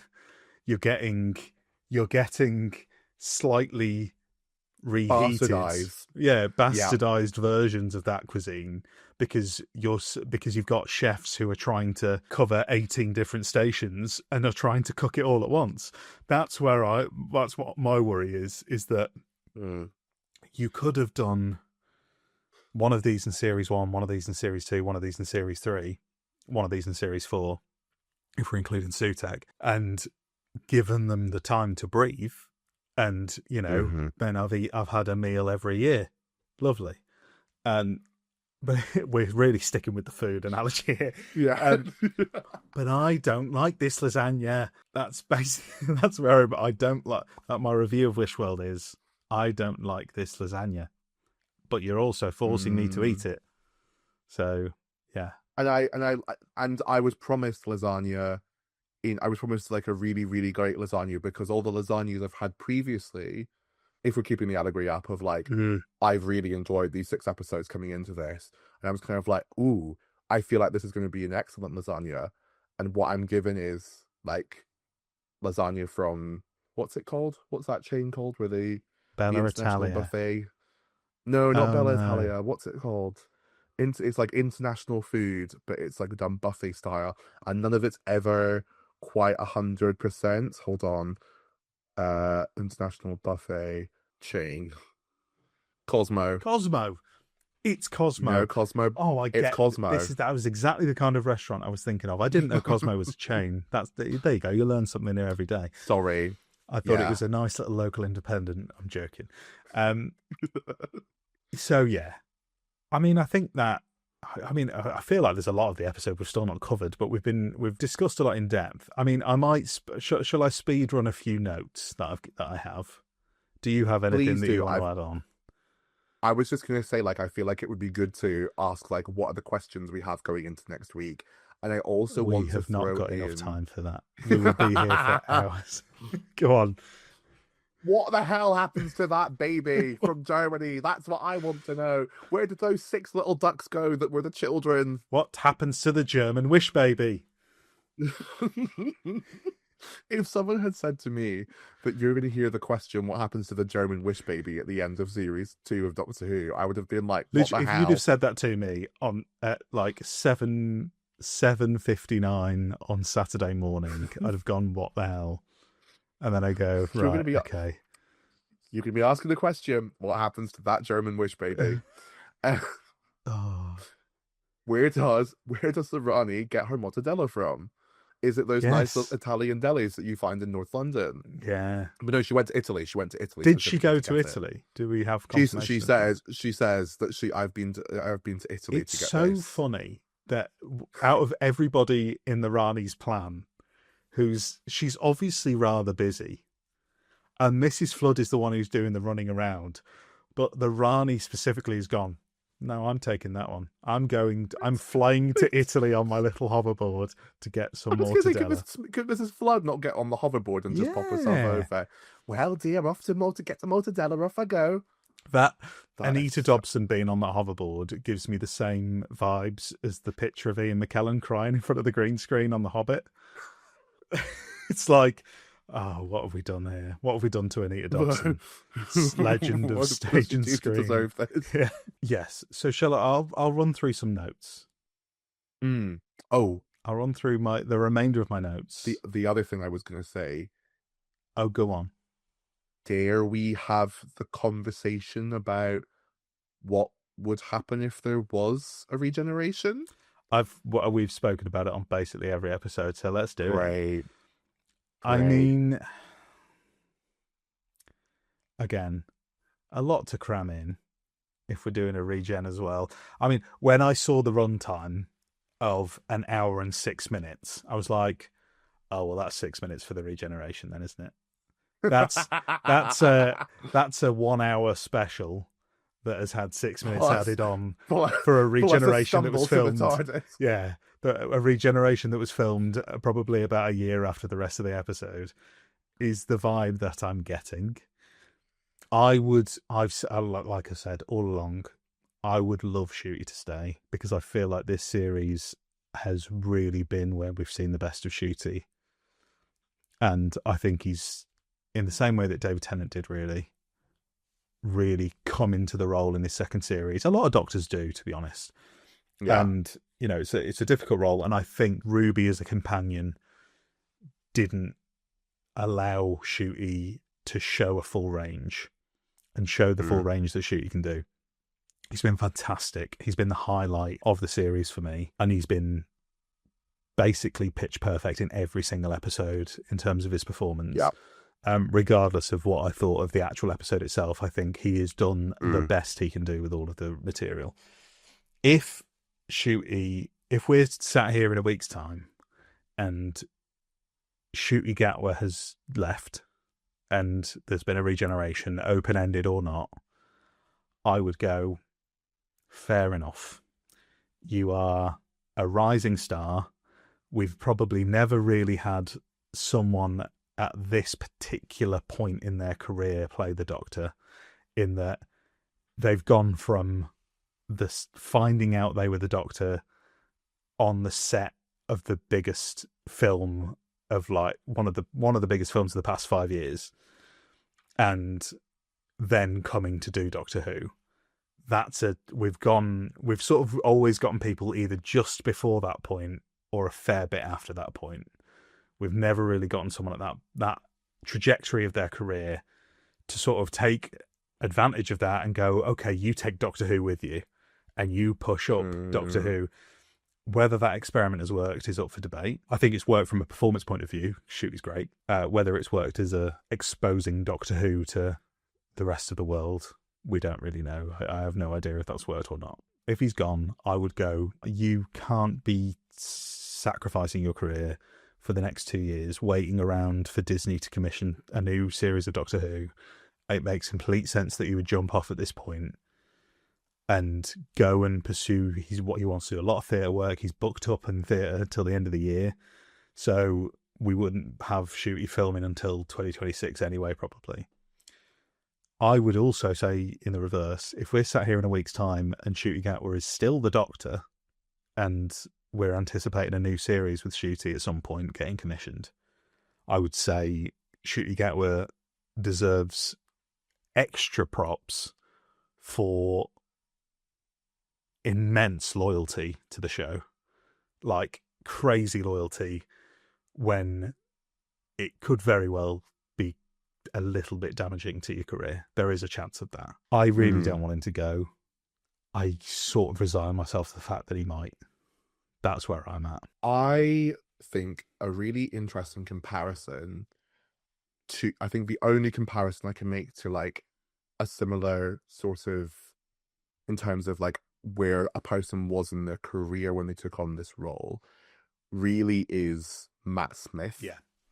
And I was thinking the other day, I don't know if you watch Ugo Watch, who's a reactor. No. He's a really great reactor here, and he's doing Doctor Who, and he's just started Matt's era on the show. And he asks in his kind of intro, like, I know that Matt Smith is somebody who like is in The Crown and in House of the Dragon, and there's like in these really big franchises and these big shows, but like I would be really interested to know what his career was at the point of Doctor Who.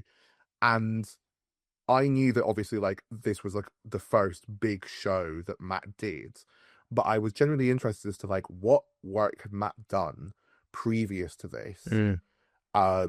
And genuinely it's about 4 TV shows and a handful of theatre appearances, for one of which he won the Evening Standard's Best Newcomer Awards for like their theatre awards that they do every single year. Yeah. So Matt had literally, like, I don't think he'd done a film even by the point that he got Doctor Who. Matt was really at like the beginning of his career. And that's why it was so interesting and slightly controversial to book him in the first place, because David, yes, was early on in his career, but still was like more of a household name, I think, when he got booked for Doctor Who than Matt was when he got booked. Yeah, because he'd done Casanova and things like that, and that had done well, and he had also been acting for a lot longer at that point, because he was sort of in his mid-30s, whereas Matt was 10 years younger than David was when he took the role, so... like a baby. And then you throw in Karen there as well, who was obviously subsequently become one of the biggest stars in Hollywood. You know, if she wanted to lead a franchise by herself of like any, like a film or TV, like that's why I was kind of surprised that she said yes to doing Douglas's Cancels, which was Stephen Moffat's most recent TV show. I was kind of surprised that she said that, because I was like, that's a 3-part ITV drama with Hugh Bonneville. You don't need to do this. So like watching how like their careers have, and you know, Arthur Darvill's another example, like won a Tony Award. Or was it Olivier? I can't remember. But like, you know, the 3 of them have subsequently become some of the biggest names in TV, film, and theatre. And I see Shooty in a similar sort of trajectory where like he has become a central part of one of the biggest Netflix commissions of the last decade, to then the biggest film in the world, point blank, period, to then one of the biggest sci-fi franchises, the biggest sci-fi franchise, arguably, in the entire world, and you're leading that franchise. And where I find myself coming into this is really, really similar to you, where like, if he stayed, I think that like someone somewhere would have given him a lot of money and a lot of like, this will be your last one. Because I think and I say this completely as like an outsider, from like the way that he posts on social about Doctor Who and the way that he, you know, does certain appearances but not others, I kind of wonder as to like whether he is get the feeling that he's really aware of like what he wants his brand to be and what he wants his like his image to be. And I kind of think that doing another series of this doesn't fit in with the long-term plan over the next 10 years for his career. And absolutely fair enough. Like, as a fan of the show, I'm sad because that would mean that he goes off and does something else. And I think every Doctor needs at least 3 series to really get into their groove. I think like the best of Jodie is in season 2 and 3 of her run. I think the best of Peter is in the 3rd series of his run. I think the best of Matt is in like season 6 and 7. Like, you know, Eccleston's the only real outlier there, isn't he? Because he just sort of hit the ground running, and he sort of had the field to himself. Really, he could have gone anywhere with it, and I think it was at the same time a really tough job because you're doing like the William Hartnell role, but also you've got a lot more freedom in terms of what you can do with it. So, yeah, I think you're right in that they need a couple of series to really get to their best stuff. Right into it.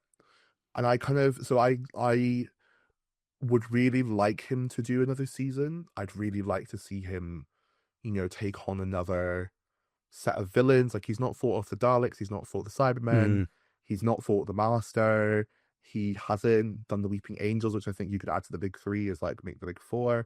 Like, there hasn't been the opportunity for him to really fight those iconic villains. And I kind of would like, even if it was just a special, for him to just fight off one of those buddies just for once. But like, I do get this sinking feeling that this might be it for him, and I wouldn't be surprised by it. And I also think that it would be, like, you know, if you're in your kind of mid to late 20s and you're an actor and you know, you live and die by your youth in so many ways.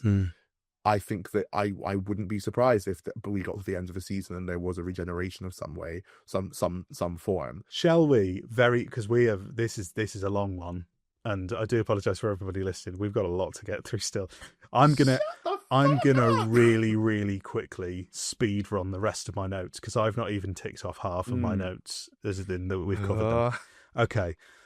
Conrad's meta stories with Harry Potter style books. Interesting decision. Oh, I noticed that. And I went, what? That feels like that clip of a dig, and I quite like it. That clip of Wendy Williams when that like horror mask appears. She goes, "What was that, James?" Yes. I was like, this feels familiar. I also saw from the design team, and that's another thing that I want to talk about a little bit more. The books that were in the background, very, very cool. Are like Doctor Who and the Timeless Children, Doctor Who and the Big Bad Wolf, I think was one. So they're all story arcs. It's really cool, and they've made them all as books. Someone posted it. One way in which the Disney money is being spent very, very well is the art team do such an incredible job every single week. And I keep thinking back to like when I guessed that Rose had like some way of memorizing like the Doctor's past adventures, because I was like, when those photos first came out, I said to somebody who I know works on the show, was like, that looks like a Sontaran, or that looks like an Ood. That looks like what if she's like able to know these stories? And they went, that's very interesting. But then you see behind the scenes, there are like pages and pages, if you watched Unleashed, pages and pages and pages of drawings of creatures from like all the way throughout Doctor Who's history, and the art team don't need to go as hard as they have done, but they do, and it pays off so brilliantly well because it feels like a lived-in universe. It's gorgeous. And I would say just one of my big shining lights aside from Shooty for this entire era is just the entire production team, from like the set design, and I think this is a great showcase for it, because I think Wishworld, the sets are gorgeous. As you said, like the art team, those background little details that you get, the little nods to the past, that's the kind of Easter eggs that I love, where it's like, oh, you got a little Henrik's poster in the background or something like that. That's really cool and makes the world feel so lived in and real. And the costume department, 10 out of 10. God.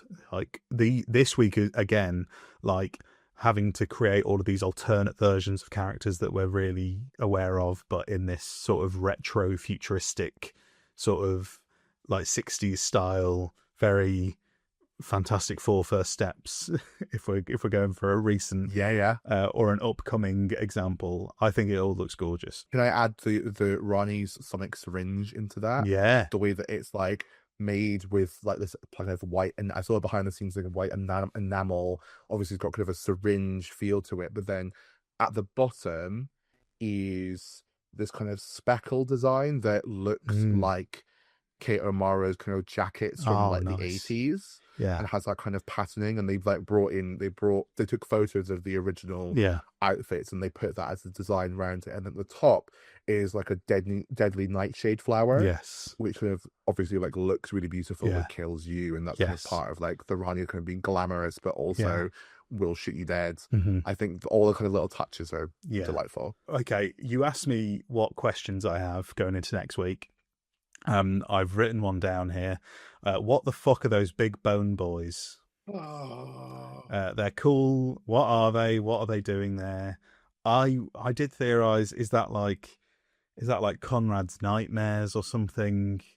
I don't know. Ooh. That could be cool. I've got a feeling, I mean, I think Russell's also teased that we get more explanation, and I think they're in the next time trailer, aren't they? Like AT-ATs, like shooty crazy bone boys. Yeah.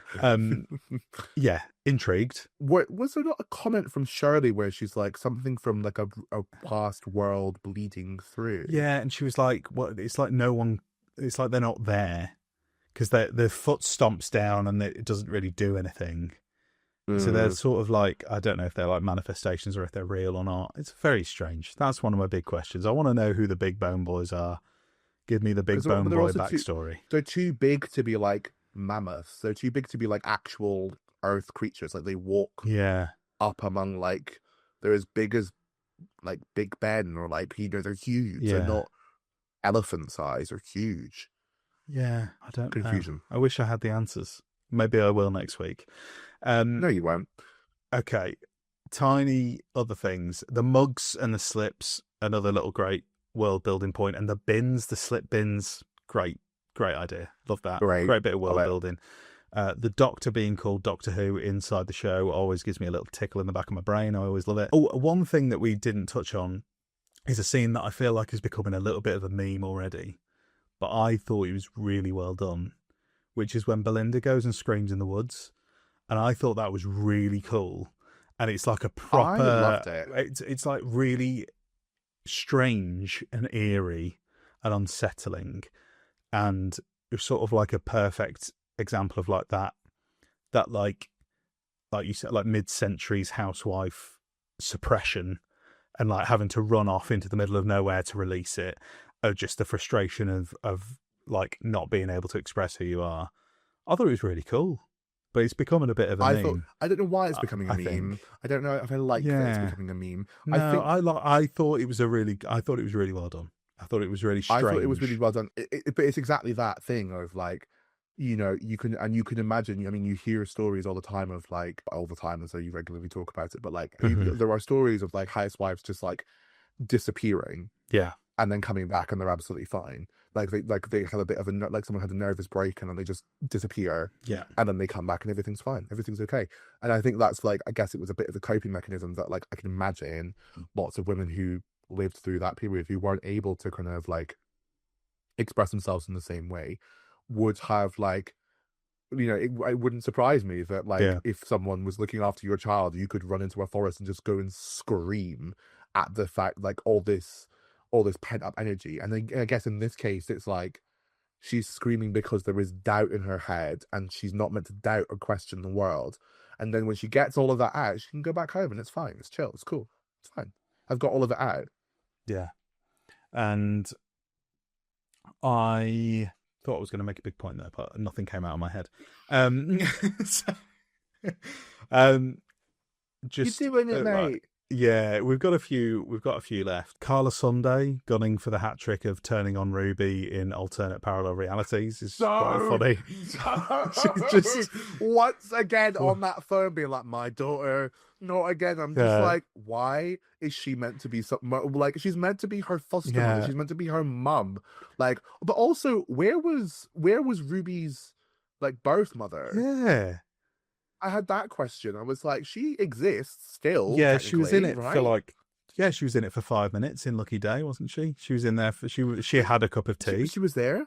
She had a cup of tea. She was like, "Oh, boyfriend."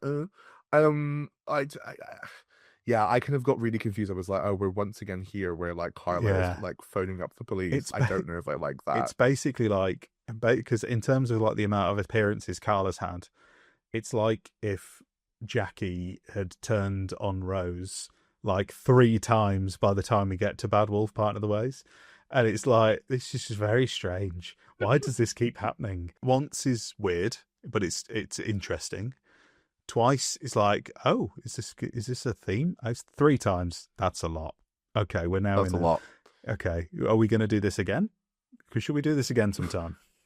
And also, how have you managed your relationship thus far if like all it takes is this small act in this alternative universe for your relationship to break down? I also really hope that we see the rest of the Sunday family next week, because I would really be kind of sad if like the last thing we see of Carla is her trying to dob in her own daughter. I just really would like to just not have that as the final memory of the Sunday family. Yes.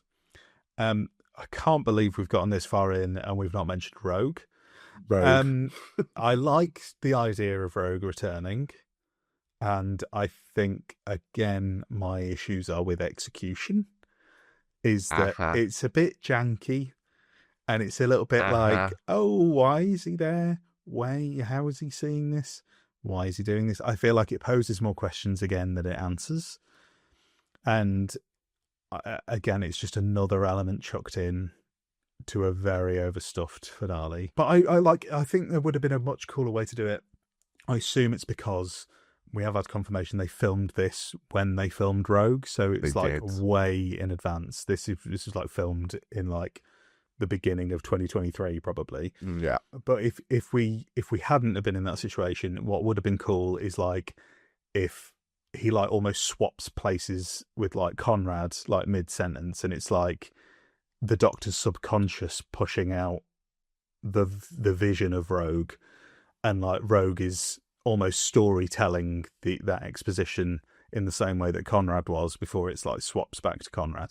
That would have been an interesting way to integrate it. Didn't work. That's fine. If this is what we got, okay. I'd be sad if that's the last we see of Rogue. I assume it will be, because especially if the Disney money goes, I assume the BBC cannot afford Jonathan Groff. We can't afford Jonathan Groff. But yeah, no, funny one. I kind of, so headcanon, I was like, this is meant to be a story, so that's why it looks like this. That's why it looks kind of janky and weird, because it's a story. Yeah. But also in my head, I was like, why couldn't you just make this like found footage type thing of like, Doctor, like he's looking at the camera, like he's got like some sort of like communication device. Doctor, I've only got this message. I'm here. I don't know where I am. And I was like, is this actually the hellscape that he was sent into? Because if so, I mean, it just looks like an advert for a new version of what's that film called? Mars Attacks. Or not Mars Attacks. What's the one with Tom Cruise where they've got the long legs? And they did a BBC adaptation of War it of the Worlds. War of the Worlds. It looks like a War of the Worlds adaptation. It looks like, you know, that War of the Worlds adaptation they did a couple of years ago with Claire from Steps that they had on. Looks like that. Like, it just looks a bit shit. Or why couldn't the Doctor have been listening to this on the radio? Yeah. Why was there not a radio to hear Conrad's stories on FM? That would have also solved the problem of having to be like, here's some pictures of India. You can just pre-record all of these stories. Yeah. Anyway, but like, I just thought there were ways you could have done this, which would have allowed Jonathan Groff to not have to come back for 5 minutes of filming, and also would have felt in universe. Like a radio would have felt really in universe, or like some sort of like found footage type thing where he filmed himself, or like someone filmed at BBC in America. I don't know, like, Yeah. but yeah. Yeah. At least it's the last thing on the list of a very long list. It is. There's a very long list. I mean, like I said, the only other things I really have is those clone type classiforms. That's another example of a really cool design. The weird little things. I don't know what they are, but they're cool. I don't know what they're doing. It's not really clear to me what's happening there. They're just sort of saying numbers. I was like, are they like robot secretaries? That's says what I they're got the vibe. animals. She's What? like, Mrs. Flood is like they're. I know, or the Rani. Did the Rani? Well, they're both the Rani. This is the confusion. I think she says they're classic clone type classiforms, just like basic data animals or something like that. So they are like sentient beings. They just say numbers. Right. Right. Right. Why does the Rani have a disco ball? That's another question. That's my other question. Why does she have a disco ball? She's kind of glamorous. She's kind of glamorous. I mean, it's just like, oh, you've got this really, really cool Bone Palace set, and we're doing the disco ball. Music. Yeah, it's just the disco ball. I'm like, okay, this is the Master does Rasputin, but with something a bit more Rani-esque. Yes, I kind of again I think that because it's quite classical music as well. I kind of just again think that it's a bit of trolling. Yeah, I think it's her just being kind of a bit of like I've just been to get some mozzarella from Italy. I love she's like, right, I'm gonna get, by the time I get back from Italy, that disco ball better be up. It's what she said. The Big Finish spin-off where the Rani goes to get mortadella and Mrs. Flood, oh, do this, do that, put the disco ball up. And then she like tests it with her own songs. Could we put on Ponder Replay by Rihanna? And it's just like, where's that cutscene? Where's the cutscene with Mrs. Flood throwing it back, throwing Bunda to Ponder Replay? Speaking of music, Murray Gold, I think Murray Gold did well. Murray Gold was cooking on gas, I think. Sorry, just the way that you said that. Murray Gold did well. Didn't he do well? Didn't he do well, ladies and gentlemen? Murray Gold, everybody. Murray Gold. No, that sounded harsh, but I actually meant it really like complimentary, because the music was giving me. No, he does. Like I've been, I wouldn't say I've been critical of him, but I've been like, there's been a few things where it's like, oh, this is a strange theme to put in there, and like, this is a strange thing to call back to. It's happened a couple of times this series. It's not a massive issue for me, but this felt really cool. I really liked it. Gave me sort of Silence in the Library eeriness in like the sort of the, like we said, like all the fake world stuff. And the Rani theme is a bit of a banger. I mean, I've got to say, the ending with the cliffhanger's a bit mad. Again, sort of just, the Doctor remembers the Doctor. Let's do the little Doctor clip show. And then the balcony explodes and the Doctor's just sort of falling. And then he's sort of shouting about Poppy. And I'm like, okay, so Poppy's now definitely very important. That's one question I had. Like, why is your last thought, when you've remembered the fact that you're the Doctor, like, I have a daughter, it's Poppy, do you know what that means? Yeah. Like, well, what does that mean? And obviously that will be resolved in the episode. It will be some sort of like way to unlock the universe, and like she'll be the reason that the world is able to come together because she's some sort of god. I don't know. There will be a reason for it, but like as an audience watch, as like someone who's in the audience, I'm like, why does that matter? Why are you bothered about like this baby who is not your child? I do have a concern. I don't know. I do have a concern in that last line is like, don't you know what that means? Is what he says about Poppy. Which indicates to me that the Doctor knows more than obviously we do. I think anybody knows more than we do about this episode. But the Doctor evidently knows more about where this is heading. And that makes me think, well, does that mean if we've got an hour's worth of TV to where this is obviously a mystery and a lot of mysteries getting unravelled, does that mean next week is... I could see a version of it where it's borderline Doctor Light for a lot of it. And if it's if the Doctor's gone and it's already, because he's not really in the Next Time trailer much, and if he's if he's got that answer, you can't pull that trigger till near the end, obviously. And if it's something to do with Poppy, I could see the Doctor sort of bursting in out of nowhere after about half an hour.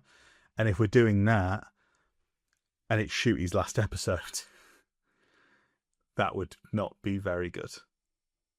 I mean, it might play well. It might be a good story, but if it's Shooty's last story and it happens to be, I do wonder whether it's a bit more Doctor-like than people are thinking. I wonder whether Poppy is like some sort of, I can't believe I'm even talking about this. What the fuck? I wonder whether Poppy is some sort of weapon. Like Poppy is or like some sort of like key to unlocking the whole thing. What if the reason that Belinda is standing with the baby with Poppy in that chamber, whatever it is in the next time trailer, is because she's being transported to the Rani's world, because Poppy has some sort of significance to play in being able to defeat the Rani? Yeah. What if Poppy's Omega? I have no idea. Right, we're going to end it there. What? We're going to end the Wish World discussion with what if Poppy is Omega. That's it. She could be. That's it. I mean, I've seen people saying, what if Rogue is Omega? Oh, shut up. That's not going to happen, is it? I know. We can't afford... We're just about able to afford Joshua Howard King, Ncuti Gatwa, Jonathan and Archie Punjabi. Jonathan Groff has regenerated off screen into somebody affordable for a BBC budget in case of disasters. So Wish World was that. A bit messy, to say the least. We'll see what happens next week. I'm very much reserving full judgment, but I wish it was something else. We got glimpses of what it could have been, and what it was did not fulfill me in the same way as what it could have been. That is where I'm landing. When you offered me the option of choosing which episode I came onto this podcast for, I am so glad in retrospect that I chose this one. Yeah. Because my God, I mean, we've not been short of anything to talk about. No, we haven't. I mean, we've not even we've still got bloody Twitter and Quiz Chibnall to do. We'll do those very quickly. Let's do it. Let's speed run. So, speaking of, I'm not going to do a big intro. We've been here for 2.5 hours. It's bloody Twitter. For God's sake! Bloody Twitter! So, bloody Twitter. Here's a couple of your Twitter thoughts, which I'm going to fire through very quickly. Jack at @an_awful_Jack said, honestly, it was a bit of a nothing burger. Anyone who knows me will be shocked to hear me say this, but the Rani genuinely was the best part. Archie Punjabi absolutely breathed fresh air into a character that I thought had no legs to stand on. 4 out of 10, best Rani episode ever. It's a very funny statement. I think, you know what? I think that's a fair statement to make, given about like the Rani could have been written in a really crap way. Yeah. The Rani was better than I thought the Rani would be. Mm-hmm. One of them anyway.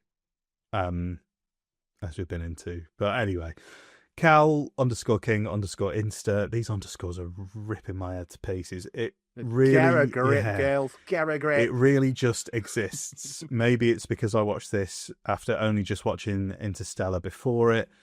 But this episode really didn't do it for me. Things just happened, but nothing really felt like it was going on. I actually said, for fuck's sake, when the baby giggled. The Rani doesn't feel like the Rani, which is RTD writing a classic character, so that's no grand shock. Shirley once again deals with ableism, which seems to be a big thing for her, but for some weird reason, Carla is yet again made into a cruel, antagonistic person. It's really weird at this point. 3 out of 10, weak. It's brutal out here in bloody Twitter this week. And Hazza evil Carla Sunday. It's like Evil Dan. Evil Dan has returned. It is Evil Dan. Evil Carla. Evil Dan is back. Hazza_12D said, if I had to choose one quote, it would be Cole Palmer saying, what? So yeah, what? On a side note, I commented last week believing it was Hulala's post. I then listened to that episode, loved it, and have listened back to all your season 2 episodes so far. Love the podcast. Thank you very much. I am stealing Hulala's, listeners. You love to see it. That was bloody Twitter. probably the most brutal bloody sweater I've ever seen. I think that was quite It brutal. was actually bloody for once, so very, very nice. But one thing that is always brutal and never lets up is the one, the only, Quiz Chibnall. Now, David, I'm scared. it's your time to face Quiz Chibnall. You're doing it solo. You're not going head to head, which I feel like takes the pressure off a little bit. It's nice. What I'm going to do is I'm going to give you a category. Mm-hmm. And there are a number of potential answers. I would actually say, I believe I checked, 19 possible answers to this question. A couple are contentious, so you can argue them. I would say if you get 17, you've done very, very well. Okay. Your category is, basically, you just give me as many answers as you can this week. So easy as you like. Love that. The category is every villain and creature from Classic Who that has returned as a villain in New Who. Few little specifications. Races and individuals are accepted. So some of these are the somethings, and some of these is an individual person. And sometimes that individual person is a race that is also counted as a villain. Does that make sense? Right. Sort of. Sure. It makes as much sense as Wishworld did. Has to have visibly appeared in both eras, not just mentioned. Right, okay. And yeah, there are a couple of contentious ones. But if you just want to, like I said, we've been here for a long time. If you just want to go through as fast as you want, quick fire them, hit me with them. I've got a big list here. See how many you can get. I think if you get 15, then you've done a good, solid shout. So specifically villains. They have to have appeared as a villain. So I would say someone like Alpha Centauri doesn't count because Alpha Centauri isn't really a villain. But yeah, they have to have appeared as a villain in New Who. Okay. Can I begin? Go ahead. The Autons. The Autons. / Nestine Consciousness. I counted that as one. Fabulous. The Daleks. The Daleks is correct. The Cybermen. The Cybermen is correct. The Macra. The Macra. That's a sneaky one that could have tripped you up, but you've done well there. So fantastic. The Master. The Master is correct. You're going in order. I like this. The Rani. You've not got yet. You've jumped around. That's fine. The Rani. Let's have a think. We've got the obvious ones. I saying the Macra out the way. Oh my gosh, this just now hit me. There's gonna be people just shouting at their phones. Okay, series. I've got to say, it's impressive that you've taken the Macra off before some of these. Every single villain seems to have disappeared from my brain. What the hell? The Time Lords? I have counted the Time Lords as a villain. So I think that's a right answer because I think they're a villain in their own right. I think that's fair. Could you argue that the robots from Robots of Death are the same robots as on the Titanic? I would say no. Okay, that's fine. But also, I would say if you're going that deep already, you've got to pull it back. I know that you're missing some big boys. Yeah. Oh, the Toymaker. The Toymaker is correct. I feel like the pressure of Quiz Chibnall might be getting to you here. Unit. I'm not counting Unit. The evil Unit. I'm trying to go through every episode that I can remember off the top of my head, and the Ice Warriors, obviously. The Ice Warriors. This is really bad. Why am I doing so badly at this? You started really well. I started really well and I crashed out. The Pating. No. Oh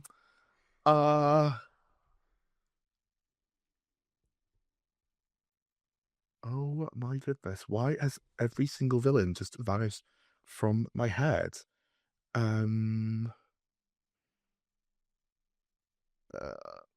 Days. Who's a classic villain?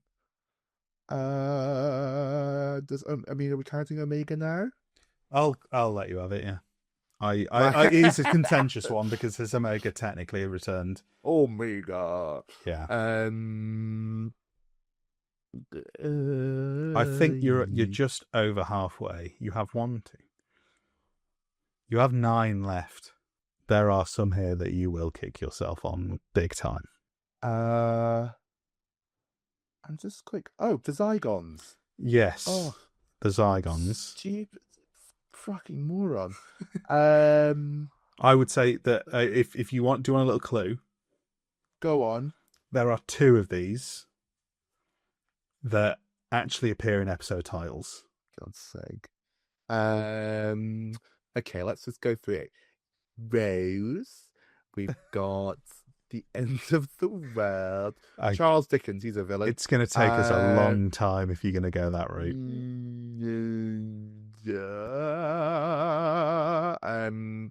Any more clues that you want? What if I give you the eras? If I give you the eras of New Who that they appeared in? Okay. You have one that has appeared, which I think is probably the one of the biggest ones that you've not got yet, which has appeared in the 10th Doctor's era and the 11th Doctor's era and the 12th Doctor's era and the 13th Doctor's era.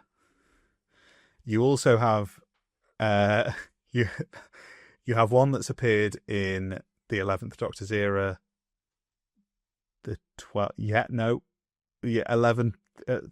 11, 12 and 15. Oh my gosh, the Sontarans. The Sontarans was the big one, yeah. You've got... Oh, wait, hang on. No, keep going. Okay, so you've got one... I mean, if you've got Sontarans, think about... The Ruthens. No. The Mavellians. The Mavellans are on the list, which is... Are they actually... Are they enemies? I thought about them, but I thought technically no, not. They're enemies. They're in it for like 30 seconds in the pilot, but I'll accept it as an answer. But the fact that you've got the Macra and the Mavellans and not got some of these is absolutely wild, I will say, David. It's in my defense, I have just wild. finished watching the second Doctor's era, so some of these things were like the Macra become incredibly potent. Okay. I will say that one of these is a second Doctor villain that you haven't got. Oh my goodness, the Great Intelligence. The Great Intelligence. You have got Think Tank. 5. Oh, that's tenuous. I mean, I suppose you could maybe have it. I'll give you it as a little bonus half point. I'll have that, thank you. How do you feel? I feel like in terms of time, I'm going to have to push you now for final answers. I will say you've only got 5 left, but they are 5 big names.